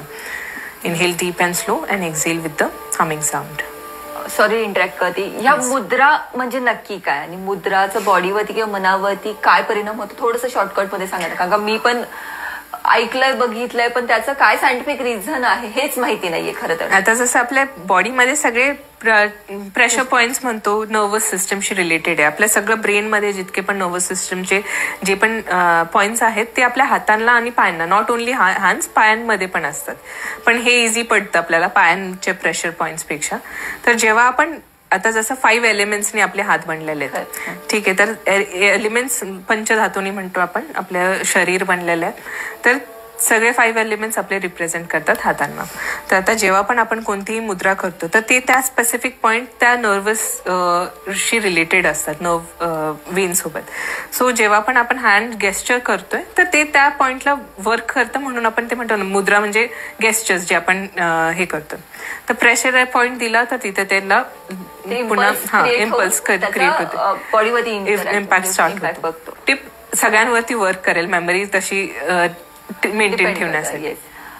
परत आता एखादं सब्जेक्ट आवडत नाहीये, त्याच्याबद्दल आपल्याला थोडंसं आवड निर्माण करायची, किंवा म्हणजे नको वाटतं, म्हणजे जनरल हिस्ट्री किंवा मॅथ्स असे हे काही सब्जेक्ट असेल की अरे ते घेतलं की तरी पण बोर वाटतं, की अभ्यास करू की नको त्याचं टेन्शन. म्हणजे फर्स्ट प्रायोरिटी आवडीच्या सब्जेक्टला देतात मुलं आणि सेकंड प्रायोरिटी वीक सब्जेक्टला देतात. मग तो वीक होत जातो, पण मग तो त्याच्याबद्दल आवड निर्माण होण्यासाठी की तर तुम्ही काय सजेस्ट करू शकाल? फर्स्ट तर उलट करायचं, की जे नाही आवडत ते आपण आधी कम्प्लीट करायचं, स्टार्ट करायचं, आणि काहीतरी क्रिएटिव्ह त्याच्यामध्ये ऍड करायचा प्रयत्न करा. की नाही आवडत, का नाही आवडत, अनालाइज करा की का नाही आवडत, हे नाही जमत, का नाही जमत. स्ट्रेसमुळे होत आहे की नाही का, मॅथ्सचं पूर्ण प्रॅक्टिस करतो, तिथे गेल्यानंतर विसरून जातो कसं सॉल्व्ह करायचं, ते होतं एन्झायटी अँड स्ट्रेसमुळे. Even I have gone through that. तर ते रिलीज करण्यासाठी आपण प्रॅक्टिसेस करतोय, आणि एवढं लक्षात ठेवायचं 10 मिनिटाचा अभ्यास करा, पण तो 100% फोकस देऊन करा. आवडत नाही मग करायला गेलं तर ते कधीच नाही होणार आहे. सो मेक शुअर की ब्लँक जा, की हा कोणता सब्जेक्ट आहे माहित नाही, मला करायचंय, करून टाकायचं फक्त. ओके मॅम, आता 10वी-12वीच्या एक्झाम्स एकदम तोंडावरती आल्यात, म्हणजे मोजून 15-20 दिवस राहिलेत, म्हणजे हे गोल्डन डेज आहेत.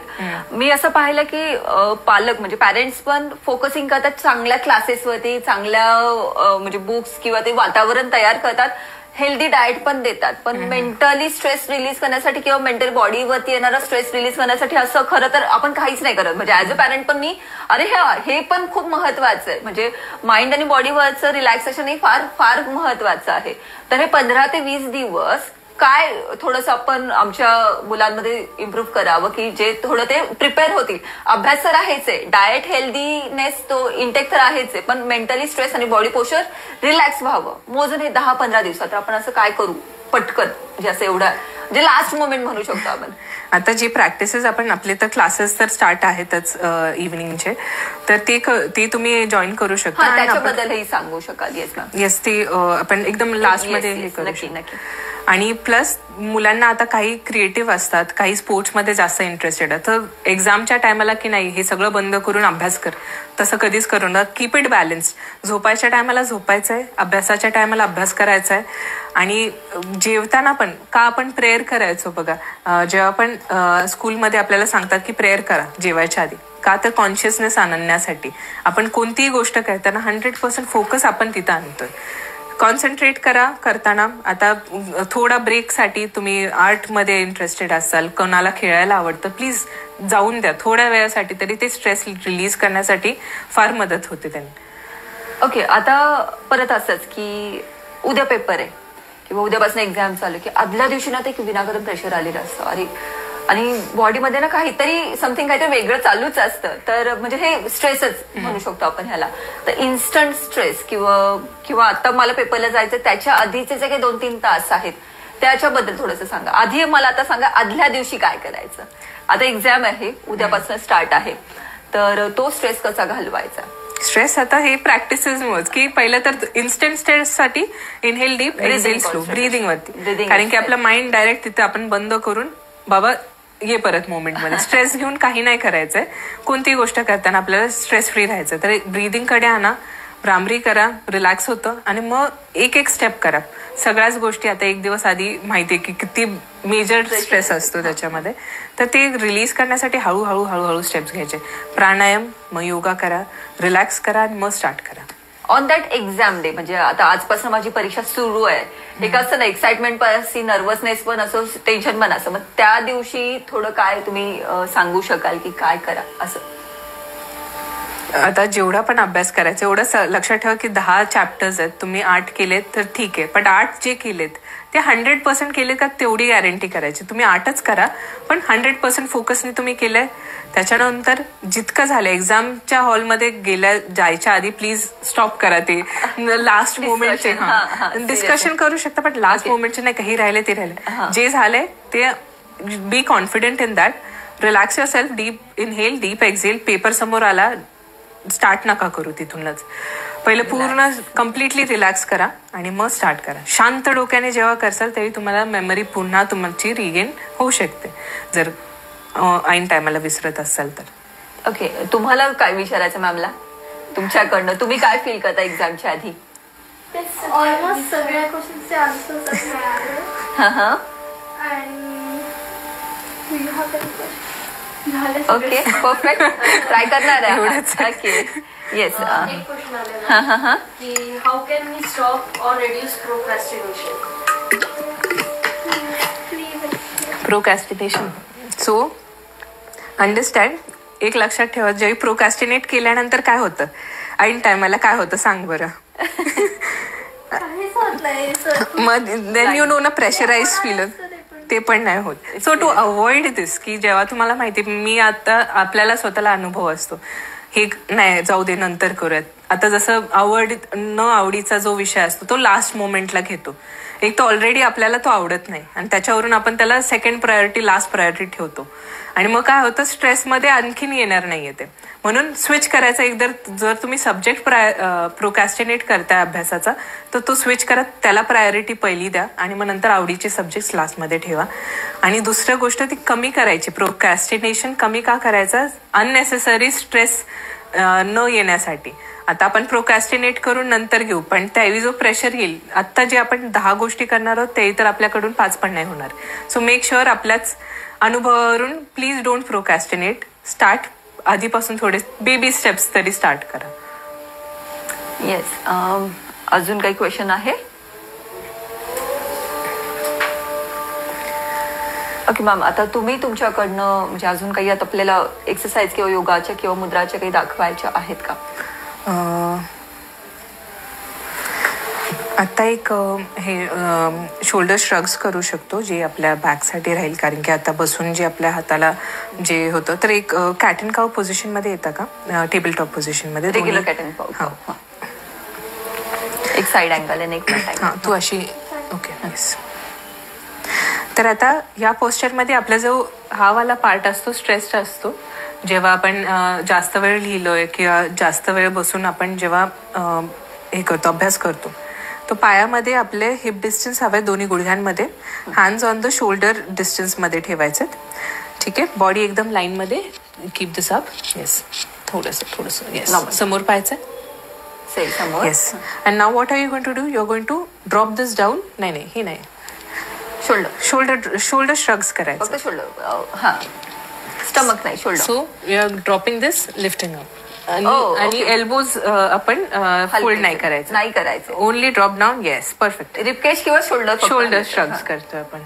ड्रॉप डाऊन अँड डिफरंट आहे up and down up down and up perfect आता इथेच वर्किंग होतीये अनुभवता येतं ओनली ऑन द शोल्डर आणि तो असा पार्ट आहे की जिथे आपल्याला पोचताच येत नाही इव्हन हात आपले हे होतात तर ते मिड पासून ते साइड्स पर्यंत आपल्या शोल्डरच्या ह्याच्यावर स्कॅप्युला पर्यंत आपल्याला वर्क करता येतं परफेक्ट हे किती वेळ करायचं हे हार्डली 10 टाइम्स जरी केलं फक्त consciously don't bend the elbows फक्त वर्किंग ठेवायचे परफेक्ट ते अजून आपण इंटरलॉकिंग ऑफ द हँड्स करू शकतो खरं तर खूप काही आता मॅम म्हणजे आता आपण जर पाहिलंय म्हणजे समोर बघणं आणि जेव्हा आपण फील करतोय म्हणजे मी थोडक्यात सांगते की क्लासेस म्हणजे 10 ते 15 दिवस किंवा हे 20 दिवस आपण स्पेशली एक्झामचं प्रिपरेशन किंवा माइंड किंवा बॉडी पोश्चर रिलीज करणारे आपण क्लासेस घेत आहोत म्हणजे स्पेशली 10वी 12वीच्या मुलांसाठी मी असं म्हणेल की तेच परत की आपण डाएटवरती लक्ष देतो अभ्यासावरती लक्ष देतो पण माइंड स्ट्रेस किंवा बॉडी स्ट्रेस रिलीज करण्यासाठी कोणी लक्ष देत नाही व्हिडिओ बघून ठीक आहे युट्यूबवरती तर व्हिडिओ खूप आहेत किंवा आपण एक्सरसाइज करतो पण जेव्हा आपण क्लासमध्ये एक्सरसाइज करतो किंवा तुमच्या अंडर आपण जेव्हा एक्सरसाइज करतो किंवा तुम्ही जेव्हा सांगता आम्हाला इन्स्ट्रक्शन देता तर खूप फरक पडतो का मी स्वतः मॅमची स्टुडंट आहे येस सर आपण ते क्लासेस बद्दल तुम्ही काय सांगाल ओके तर आपण मंडे पासून स्टार्ट करूयात 15 डेजचा फर्स्ट तर 3 days फ्री क्लासेस आहेत, तुम्ही जॉईन करू शकता. पेरेंट्स सोबत केल्या तरी बेस्ट राहील, कारण की पेरेंट्सला पण कळेल की ते त्यांनी जरी जॉईन केलं तरी काही त्याच्यामध्ये हे नाही आहे. म्हणजे मला लक्षात नाही आलं, ही ट्रायल बॅच आपण घेतोय 3 दिवसाची किंवा 5 दिवसाची? किती? 3. ओके, म्हणजे 3 दिवसाचं सेशन आहे, ज्याच्यात आपण ट्रायल बॅच घेतो उद्यापासून. उद्यापासून. बरं, तो टायमिंग काय असणार आहे?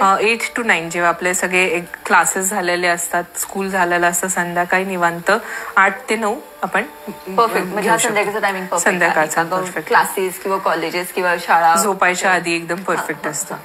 ओके, आणि त्याच्यानंतर एकच 15 ते म्हणजे आता सपोज 20 तारखेपासून किंवा आता 12वीची एक्झाम तर कदाचित 11 किंवा 12 फेब्रुवारी पासूनच आहे. म्हणजे हे 10 ते 15 दिवस आपण ही बॅच घेतोय for meditation and body posture किंवा प्रिपेअर फॉर एक्झाम. त्याच्यामध्ये सगळंच येईल, फिजिकल मेंटल ऍस्पेक्ट. म्हणजे आता आपण हे फक्त असं म्हणू शकतो की 10% 15% पाहिलंय. हे रोज एक्सरसाइज वेगळे असणारे, माइंड स्ट्रेस रिलीज करणारे. येस, खूप महत्वाचं आहे. त्याचं टायमिंग काय सांगितलं तुम्ही? 8 ते 9, संध्याकाळी 8 ते 9. ओके, आणि त्याच्या फीज बद्दल पण काही सांगू शकाल का? खूप मिनिमल फीज आहेत. 15 days प्रोग्राम आहे तो. आणि त्याच्यामध्ये एक गोष्ट आहे की ऍट दी एंड, आता हे झालं ऑनलाईन तुम्ही एक्सपिरियन्स करसाल, बट प्लस एक साऊंड हिलिंगचा सेशन पण आपण ठेवणार आहोत. त्याचं डिटेल्स थोडंसं एंडमध्ये जसं संपायला येईल आपले 15 days बॅच तेव्हा रिलीज करूयात. तर साऊंड हिलिंग इज लाईक आपण बोल सोबत ते पूर्ण आपल्या माइंड बॉडीला रिलॅक्सिंग करण्यासाठी ते सेशन पण एकदा फ्री घेतला जाईल त्याच्यामध्ये. पण तो ऑफलाईन राहील, ऑनलाईन नाही राहील. ऑनलाईन पण करू शकता ज्यांना अटेंड नाही जमत आहे, खूप लांबून जाईल, पण त्याचा इम्पॅक्ट ऑफलाईन जास्त पडेल ऑनलाईन पेक्षा. बरं, आता 15 दिवसाची ट्रायल बॅच जी आपण घेणार आहोत त्याची फीज बद्दल तुम्ही? अच्छा, ओके, सॉरी, मी डिस्ट्रॅक्ट झाले. That would be 599 for 15 days. आणि 8 ते 9 हे टायमिंग. 8 ते 9. म्हणजे खरं तर आपण जेवणावरती खर्च करतो. हॉटेलमध्ये गेलो तर बर्गर पिझ्झा असं सहज आपण 500 रुपये घालवतो. 500 रुपये 600 रुपये काहीच नाहीये. परत तेच की आपण क्लास खूप छान लावतो किंवा फॅमिली खूप चांगल्या पद्धतीने त्यांना गाईड करत असते किंवा कदाचित प्रेशराईज पण करत असते. पण हे 15 दिवस फार आणि फार महत्वाचे आहेत असं मला वाटतंय. येस मॅम, त्याबद्दल गाईड करणारच आहेत, स्वतः मॅम अटेंड करणार आहेत. प्रत्येक लक्ष तर मॅमचं खूप असतं. म्हणजे प्रत्येक स्टुडंट जरी ऑनलाईन क्लास असेल, बऱ्याचदा तोच प्रश्न असेल की अरे ऑनलाईन क्लास आहे तर हे होणार का नाही. म्हणजे मी सकाळची बॅच अटेंड करते मॅमकडे, व्यवस्थित क्लास होतो आणि मला असं वाटतं yes it's worth.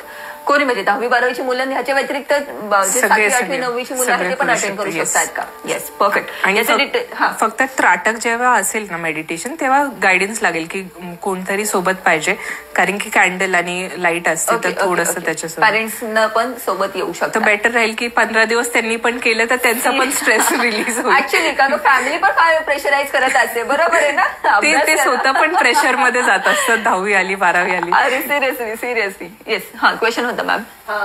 How can we manage our sleep schedule from yoga point of view, आणि कसं छान झोपायला पाहिजे, good sound seriously sound sleep. जसं सांगितलं, झोपायच्या आधी सगळं पहिलं तर स्क्रीन टाइम कमी करा.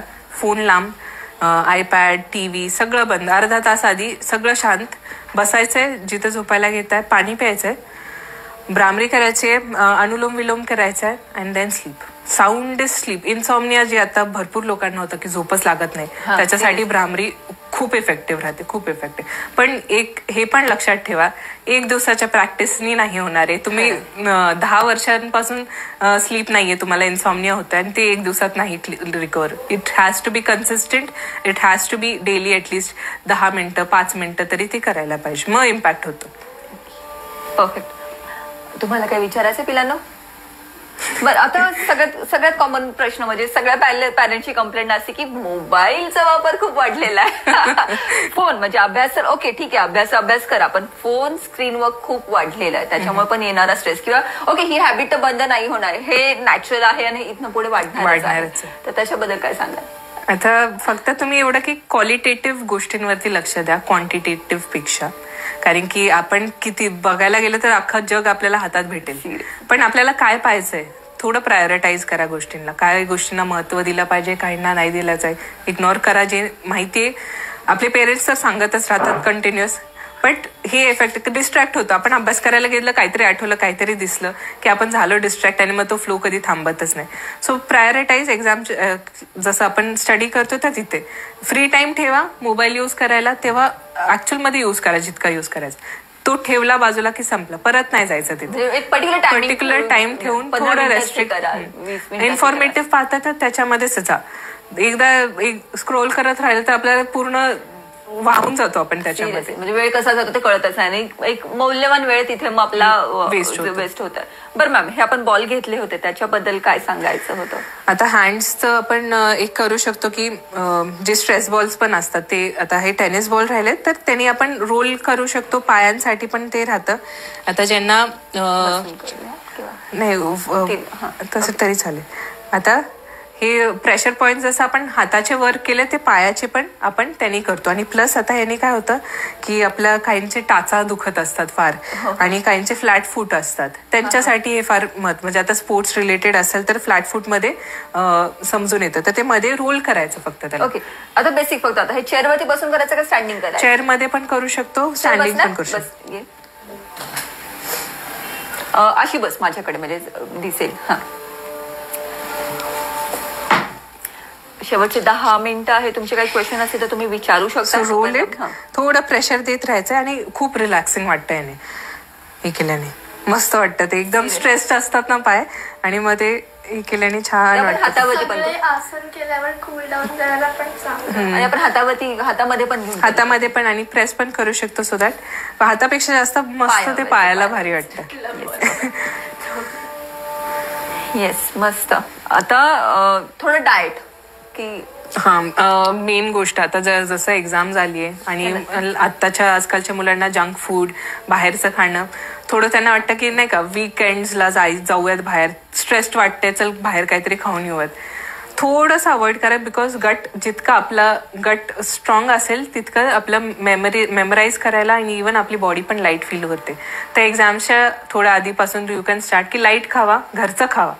जे पण आहेत, भूक लागली घरी जे म्हणतं ते मॅक्झिमम खायचा प्रयत्न करा. न्यूट्रिशन जसे असं 5 सीड्स असतात आपले, ज्यांनी भरपूर म्हणजे इफेक्टिव्ह राहतं. हे तर सकाळी हे जे मिक्स ऑफ सीड्स म्हणतो आपण ते, आल्मंड्स आणि ते सगळं खाऊ शकतात, ज्यांनी इम्पॅक्टफुल राहील आपल्या बॉडीसाठी पण माइंडसाठी पण.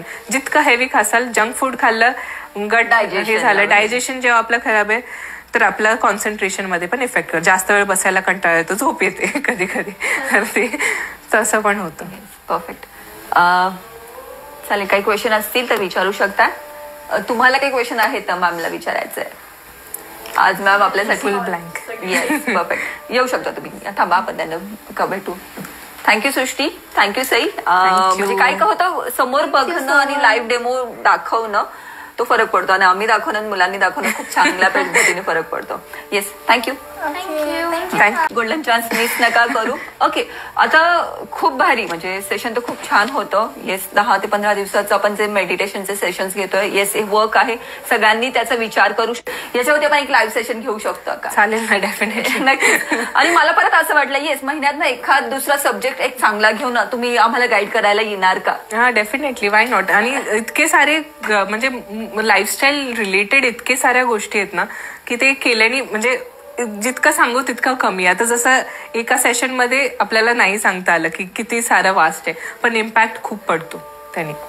ओके, आणि परत म्हणजे सब्जेक्ट खूप सारे आहेत. म्हणजे योगा किंवा मेडिटेशन किंवा त्याचं महत्व किंवा त्याचा अवेअरनेस वाढणं फार गरजेचं आहे. आता परत तुम्ही तेच, मी तुम्हाला पर्सनली विचारते की योगा आणि मेडिटेशन हे वर्ल्ड वाईड, आता तुम्ही स्वतः अनुभवलं, तुम्ही स्वतः त्याच्या डिग्री घेतलेल्या आहेत. फॉरेनचे लोक येऊन आपल्याकडे शिकतात, पण आपल्याच लोकांना ती थोडीशी अरे काय योगा कर, घर की मुर्गी. हा नाही, सिरियसली म्हणजे अरे काय योगा कधी, जिम किंवा त्याच्याकडे लोकांचं कल जरा जास्ती आहे. किंवा तुम्ही मगाशी म्हटलं अरोबॅटिक एक्सरसाइज, झुंबा. तर योगा खरंच म्हणजे मला असं वाटतं की खूप प्रामाणिक आणि खूप वर्थ आणि ओव्हरऑल बॉडीचा स्ट्रेस कमी करण्यासाठी मदत करतात. तर त्याच्याबद्दल तुम्ही काय सांगाल? जसं आपण म्हटलं की आपण नाही त्याला व्हॅल्यू करत, कारण की ते आपल्या इथूनच आहे गोष्टी. आपण जसं वेस्टर्न जास्त इन्क्लाइंड आहे, ती लोक इथे यायला लागली आणि आपण त्यांना फॉलो करतोय.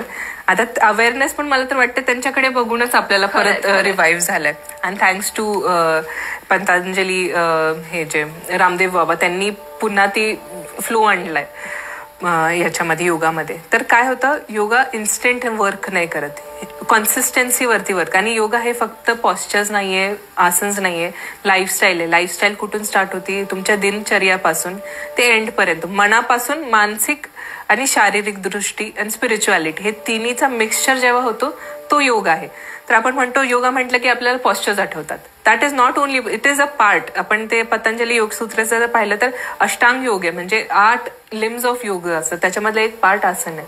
पण बाकीचं आपल्याला समाधीपर्यंत नेतं योग. तर तो जो पूर्ण प्रोसेस आहे त्याला आपण योग म्हणू शकतो. आता जे आपण करतोय ते आहे प्रॅक्टिस, ते आहे फिजिकल प्रॅक्टिस ऑफ जे पण अ पार्ट ऑफ योग. तर हे इतका वास्ट जो गोष्ट आहे त्याच्यामधलं एक पार्ट आपण घेऊन आपण फोकस करतो. पण to bring it into a lifestyle you have to do each and every. नियम म्हणजे आपले मानसिक, आपण जे म्हणतो ना कुणाला हर्ट नाही करणं, तिथून स्टार्ट होतं की ते एक बेसिक अवेअरनेस पासून स्टार्ट करतो. जे पण आपण गोष्ट करतो त्याच्यामध्ये पूर्ण डेडिकेशननी काम करणं, तो पण एक योग आहे. Yes, perfect. अजून मला म्हणायचं होतं की येस, चिडचिड होणं किंवा राग होणं कोणी व्यक्त होतो, म्हणजे माइंडच डिस्टर्ब झालेलं असतं, म्हणजे ह्याचा म्हणजे योगाचा किंवा मेडिटेशनचा त्याच्यावरती नक्कीच वर्क होतो. डेफिनेटली. म्हणजे मला आपण म्हणतो की माइंड रिलॅक्स होतं, म्हणजे नक्की काय होतं, तो सेलवरती परिणाम होतो, मसल्सवरती होतं का, काय नक्की होतं? तो इंटरनली आपले हॉर्मोन्स पूर्ण त्याच्यावरती इम्पॅक्ट करतं. त्या दिवशी एक सेशन झालं होतं, आपण त्याच्यामध्ये म्हटलं आपण फ्लाईट अँड फाईट मोडवरती काम करतो. स्ट्रेस आला तर आपली बॉडी एनर्जी एक रिलीज करत असते, ती जर युटिलाइज नाही झाली तर आपल्या बॉडीमध्ये ते स्टोर होती. स्टोर झाली तर मग आला बीपी, ब्लड प्रेशर आला, मग त्याच्यानंतर आला डायबिटीज नंतर कॅन्सर, आणि हे कंटिन्युअस चालू. आता आपण सगळे जे पण मॅक्झिमम जे आपण डिझिजेस पाहतो ते आहे लाईफस्टाईल. कशाने, आपलं स्लीपिंग पॅटर्न खराब झालाय, आपलं राहणीमान म्हणजे आपण खाणं पिणं खराब झालंय, एन्व्हायरमेंट खराब झालंय. तर ते सगळं थोडं चेंजेस केल्याने ह्या सगळ्या गोष्टी इम्पॅक्ट. आपण म्हणतो अरे डायबिटीज झालंय, इतकं कॉमन झालंय ते, याला डायबिटीज आहे आता, लहान मुलांमध्ये पण दिसून यायला लागलं. येस. तर फक्त थोडे हलके चेंजेस तुमच्या डेली लाईफमध्ये केल्याने खूप इम्पॅक्ट पडतो. परफेक्ट. अजून आता म्हणजे शरीर साक्षात परमेश्वर, म्हणजे आपण शरीराकडे खरं लक्ष देत नाही, म्हणजे कपडे ब्रँडेड घालतो, शूज ब्रँडेड घालतो, खाणं पिणं थोडंसं हॅबिटेट झालं, पण खरं असं होतं की स्वतःकडे लक्ष द्यायलाच वेळ नाही होत, किंवा कंटाळा किंवा कारणं, म्हणजे अरे नाही मला तो टायमिंग नाही जमत, अरे नाही, म्हणजे तो थोडे आपण दुर्लक्ष करतो. पण हे खूप महत्वाचं आणि खूप वर्क करणारं मॅजिकल रिझल्ट आणि मिरॅकल रिझल्ट मिळतात नक्कीच. तर अजून म्हणजे आपण त्या शरीराकडे किंवा छोट्या छोट्या गोष्टी, म्हणजे आपले डोळे झाले किंवा हात झाले, म्हणजे ते जेव्हा दुखायला सुरुवात होते ना मॅम, तेव्हा ते रिअलाइज होतं नाही हे फार पेनफुल आहे, पण त्यापेक्षा आत्ताच स्टार्ट व्हा, तुमच्या मुलांकडे खरंच लक्ष द्या, त्यांचं फिजिकल मेंटली स्ट्रेस म्हणजे रिलॅक्स होण्यासाठी लक्ष द्या. परत की फोबिया, म्हणजे आता पॅरेंट जास्त ते प्रेशराईज करत असतात, म्हणजे काही मुलं तर अगदी म्हणजे एकदम डिप्रेशन मध्ये जातात, म्हणजे असं पण की अरे मला परीक्षाच द्यायची नाहीये, असं पण होतंय का सर्टन स्ट्रेसमुळे. तर पॅरेंट्ससाठी काय सांगाल? पॅरेंट्ससाठी फक्त एवढं की कम्पॅरिझन थोडासा, एक तर आपला आता आपण ज्या एजमध्ये ज्या ह्याच्यामधून येतो आणि आजकालची पोरं सगळ्यामध्ये चेंजेस आहे. सो डोंट कम्पेअर की आमच्या टायमाला तर झालं होतं, आत्ताच्या मुलांमध्ये का नाही होत. हा स्ट्रेस तर आम्ही घेतलेला किती इझी होतं, आम्ही असा अभ्यास करत. आपल्या टायमाची गोष्ट आणि आत्ताची फार डिफरंट आहे, एव्हरीथिंग इज डिफरंट. तर ते कम्पॅरिझन तर फर्स्ट तिथे बंद. आणि दुसरं की यांचं मुलं, आपण जेवढं बाहेर बघतो तेवढं आपल्याला वाटतं रे आपल्याकडे आपल्या मुलांनी पण असं करावं. सगळ्यांचे टॅलेंट वेगळे आहेत. जस्ट अंडरस्टँड की त्यांची कॅपॅसिटी पण वेगळी आहे, टॅलेंट पण वेगळं आहे, त्यांची आवड वेगळी आहे, आपला एन्व्हायरमेंट आपण पण आता कुणाला जर कोणती गोष्ट करायची तर ते आस्कच पेरेंट्स म्हणून आपल्याला विचारतात की हे करू का, तर आपण परमिशन देण्यावरती पण त्यांच्या गोष्टी डिपेंडेंट राहतात. तर आपले थॉट्स त्यांच्यावरती लादण्यापेक्षा अंडरस्टँड की व्हॉट दे आर, थोडासा कम्पॅरिझन, थोडा टाइम द्या. सगळ्यांमध्ये एक टॅलेंट असतो, काही लोकांचा लवकर कळून येतो, काही लोकांचा थोडा वेळ लागतो, एक्सप्लोर करायला वेळ लागतो. तर थोडासा पेशन्स स्वतःमध्ये ठेवायचा आहे आणि त्या पोरांमध्ये प्रेशराईज थोडं कमी करा. ओके मॅम, जाता म्हणजे पाणी एक बेसिक गोष्ट आहे, पाणी पण हील करायला मदत करते. तर एक शेवटचा प्रश्न की पाणी बद्दल काय सांगाल किंवा कसं सिप केलं पाहिजे मुलांनी? सिप बाय सिप एकदम एका घोटेमध्ये नाही प्यायचंय. सिप बाय सिप कारण कॉन्शियसली आता जसं पाणीचं आता त्याच्या मागे पण भरपूर साऱ्या गोष्टी आहेत जे वर्क करू शकतो की सगळ्यात इझी मॅनिफेस्टेशन कोणती गोष्ट तर ते पाण्या थ्रू होती. जसं एक म्हणजे आता थोडं आउट ऑफ कॉन्टेक्स्ट आहे पण आधी जे साधू आपण जे पाहतो त्याच्यामध्ये ते श्राप द्यायचे बघा, ते असे घ्यायचे आणि ते कारण का ते पाणी टाकायचे ते ते बोलून पण होऊ शकत होतं पण ते पाण्यात थ्रू का करायचे कारण की पाणी is receptive, the most receptive thing. तर आपण जेव्हा पाणी पितोय तर तेव्हा पण पॉझिटिव्हली आपण पॉझिटिव्ह माइंडसेटमध्ये केलं तर ते पॉझिटिव्हली इम्पॅक्ट करणार आहे. तो कॉन्शियसली जेव्हा आपण करतोय चिडचिड आहे आणि किंवा रागात किंवा काहीतरी चाललंय आणि त्यावेळी जर करण्यापेक्षा जस्ट कीप इट थोडंसं कूल. अजून काही क्वेश्चन असतील? आणि सिप बाय सिप जसं म्हटलं ना, सिप बाय सिप प्या, एकदमच नका पिऊ ते पाणी. आता जाता जाता लास्ट 10वी-12वी आपण म्हणजे तो सब्जेक्ट आहे म्हणून मी सारखं हा शब्द बोलतीये. 10वी-12वीचे एक्झाम्स किंवा बोर्ड एक्झाम्स हे अकॅडमिक इयर मधलं महत्वाचं आहे. आता त्याच्यानंतर मुलांच्या म्हणजे मनात असं चाललेलं सारे 10वीला जर मार्क मला कमी पडले तर किंवा एक टार्गेट ठेवलेलं असं 90 पडले, 1 मार्क जरी म्हणजे 1% जरी कमी पडला तरी ते डिस्ट्रॅक्ट होतात किंवा पॅरेंट डिस्ट्रॅक्ट होतं. म्हणजे त्यांनी स्वतःची एक लेवल हाय केली. येस इट्स अ बेस्ट, पण ते नाही झालं तर तरी पण मुलं डिप्रेशन मध्ये जातात. किंवा अजून एक महत्वाचं की रिझल्टचा डे आहे येतं लक्षात की आता जेव्हा ते पण एक प्रेशराईज असतं की अरे किती पडतील काय पडतील, ह्याला म्हणजे माझ्या मित्राला एवढे पडले, माझ्या मैत्रिणीला एवढे पडले, असं पण त्यांच्या मनात खूप चलविचल. खरंच मुलं बोलून नाही दाखवत पण त्याचं प्रेशर येत असतं. पण परत तेच की काय सांगाल ह्याच्यावरती? आता फर्स्ट थिंग तर डिप्रेशन हा इतका इझी वर्ड झालाय की काही जरी झालं मी डिप्रेशन मध्ये गेले, तुम्ही मॅनिफेस्ट तर ते करतायच. बट द थिंग इज की जसं आता माझ्या फ्रेंडला पास झाली किंवा तिला चांगले मार्क्स पडतील, स्ट्रेस आलाय, इट्स ओके, अंडरस्टँड. तुम्ही एक वेगळी पर्सनॅलिटी आहे, तुमचं घर वेगळं आहे, तुमचे पेरेंट्स वेगळे आहेत, ते पण वेगळ्या ह्याच्यातून येतात. इट्स ओके, कमी जास्त झालं ठीक आहे. तुम्हाला जे एक्सपेक्टेशन्स होते तिथे नाही गेले, त्या कॉलेजमध्ये नाही भेटणार किंवा त्या स्कूलमध्ये ऍडमिशन नाही भेटणार, इट्स ओके. दुसरं जे पण आहे तुमचं 100% तुम्ही जिथं जाचाल तुम्हाला तुमची केपेबिलिटी माहिती आहे की कधी कधी पूर्ण तयारी करून पण आपण जस्टिफाय नाही करत की तिथं गेल्यानंतर विसरलो माहिती असून पण, तर ते आपलं चुकी नाहीये. चल इट्स ओके की ते काहीतरी रिझनमुळे तुम्हाला ते नाही तुम्हाला 100% देता आलं. But what you can make sure is जिथं पण तुम्ही जासाल, ज्या पण कॉलेजमध्ये तुमची एंट्री होईल तिथं तुम्ही पुन्हा तुम्हाला सेकंड चान्स, जसं म्हटलं ही जस्ट एक एक्झाम आहे, लाईफमध्ये भरपूर एक्झाम्स येणार आहे. सो ह्याच्यामध्ये तुम्ही 99% दिले तुमचं, नेक्स्ट ह्याच्यामध्ये ट्राय करा 100%. ती त्याच्या पुढच्या ट्राय करा. एक्झाम्स येतच राहणार आहे. 10th नंतर 12th येणार आहे, 12th नंतर ग्रॅज्युएशन, लाईफचे एक्झाम्स. तर ऑलवेज तुमचे आता 100% दिलं माहीत नाही पुढच्या टायमाला तुम्ही नाही देऊ शकणार. तर आता 98 देत आहे, पुढच्या टायमाला 100 द्यायचा प्रयत्न. You have to do it. हे तर तुमचा फर्स्ट स्टेप आहे. तर फक्त बेस्ट द्यायचं आहे. बाकीच्यांना काही होतंय किती पडतं ते त्याचं नाही. तुम्ही तुमच्या सोबत कॉम्पीट करा. आता मी एवढं केलं, नेक्स्ट टाइम मी अजून बेटर करेल. आणि स्ट्रेस घेऊन हे करून काही नाही. हे सिम्पलेस्ट सगळ्यात सिम्पल एक्झामची तयारी आहे. अजून आयुष्य पडले पुढे. परत तेच की मॅमचं कन्सल्टेशन हवं असेल, मॅम स्वतः क्लासेस घेतात मेडिटेशनचं किंवा तुमच्या चाइल्ड बद्दल काही क्वेरीज असतील किंवा तुम्हाला पर्सनली त्यांना कॉल करायचा असेल तर स्क्रीनवरती आपण नंबर एनरोल करतोच आहोत. जाता जाता 2 छोट्याशा अनाउन्समेंट. 15 दिवसाचं आपण हे सेशन घेतो आहोत स्पेशली 10वी-12वीच्या मुलांसाठी. ही बॅच आपली संध्याकाळी असणार आहे 8 ते 9. त्याच्याबद्दल पण डिटेल्स तुम्हाला हवे असेल तर माझ्या व्हॉट्सअपच्या नंबरवरती, मॅमच्या इंस्टाग्राम आयडीवरती, माझ्या इंस्टाग्राम आयडीवरती आम्ही हे डिटेल्स पाठवतोच आहे.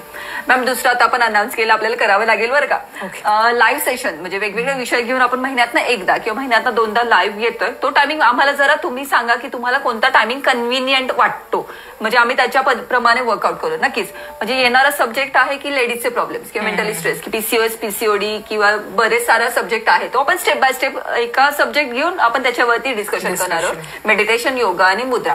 तर आजचा सब्जेक्ट तुम्हाला कसा वाटला आणि ह्याबद्दल जर तुम्हाला काही आम्हाला सजेशन द्यायचे असतील, कारण हे आमचं पहिलंच म्हणू शकतो एक प्रॅक्टिकल लाईव्ह सेशन होतं, तर तुमचे काही सजेशन असतील तरी पण आम्हाला नक्की कळवा. आता जाता जाता परत तेच सांगेल की नक्की याच्यावरती वर्कआउट करा, कारण का हा सब्जेक्ट एवढा मोठा आहे म्हणजे तो 1.5 तासात समजावणं किंवा संपवणं शक्यच नव्हतं आम्हाला.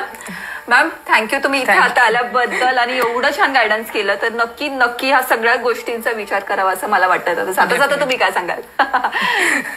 आता 3 डेजचा जे क्लास आहेत पेरेंट्स सोबत प्लीज अटेंड करा. त्याच्यानंतर तुम्ही ते पर्सनली तुम्हाला कंटिन्यू करायचं आहे करू शकता, क्लास जॉईन करू शकता. But what ever you do just 100% फोकसनी करा आणि स्ट्रेस घेऊ नका please.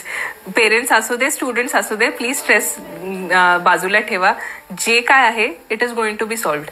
So just stay stress free, थोडंसं रिलॅक्स्ड राहा सगळ्या गोष्टींमध्ये, लाईफमध्ये, एक्झाम्समध्ये, अँड जस्ट बी हॅपी. अजून एखादा शब्द आठवला की पॉझिटिव्ह बोला किंवा पॉझिटिव्ह थिंक करा. म्हणजे आता पॅरेंट्स पण बोलतात ना, अरे उठ ना, काय अभ्यास कर, अधिक अभ्यास कर. म्हणजे बोलणं पण पॉझिटिव्ह पाहिजे. ह्या 15-20 दिवसात एक तुमचं थिंकिंग पॉझिटिव्ह पाहिजे. बरोबर आहे? Yes, definitely. कारण की जसं म्हटलं की माझ्या नेगेटिव्ह ते डॉक्टरच्या एका वर्डमुळे किती इम्पॅक्ट झाला माझ्या मेंटल हेल्थवरती, पण तो योगाने मी रिकव्हर केला. But not everyone is that lucky की त्यांना नाही समजत. ते आज कुणी काही भीती दाखवली की झालं, मग ते इनबिल्ड करून ते क्रिएट करतो. कोण म्हटलं अरे याने डायबिटीज होईल, होणारच आहे कारण की मी ते डोक्यात ठेवलं. खरं ते एजेस आणि असं असतं ना की पटकन विश्वास होतो किंवा त्याला सायंटिफिक रिझन पण माहिती नसतं. येस, खूप भारी. म्हणजे मला स्वतःलाच इतकं छान वाटतं कारण माझ्या मुली आता अपकमिंग 9thला आहे. म्हणजे आता पुढच्या वर्षी त्यांची 10वी आहे. तर पॅरेंट्सला पण तो स्ट्रेस असतो. म्हणून मला असं वाटलं की हा सब्जेक्ट लोकांपुढे मांडणं फार आणि फार गरजेचं आहे. आणि म्हणून मी तुम्हाला इथे बोलवलं. थँक्यू, तुम्ही इथे आलात, एवढा वेळात वेळ काढून आलात. तर आपण आता सेशन थांबतोय. Okay, thank you very much.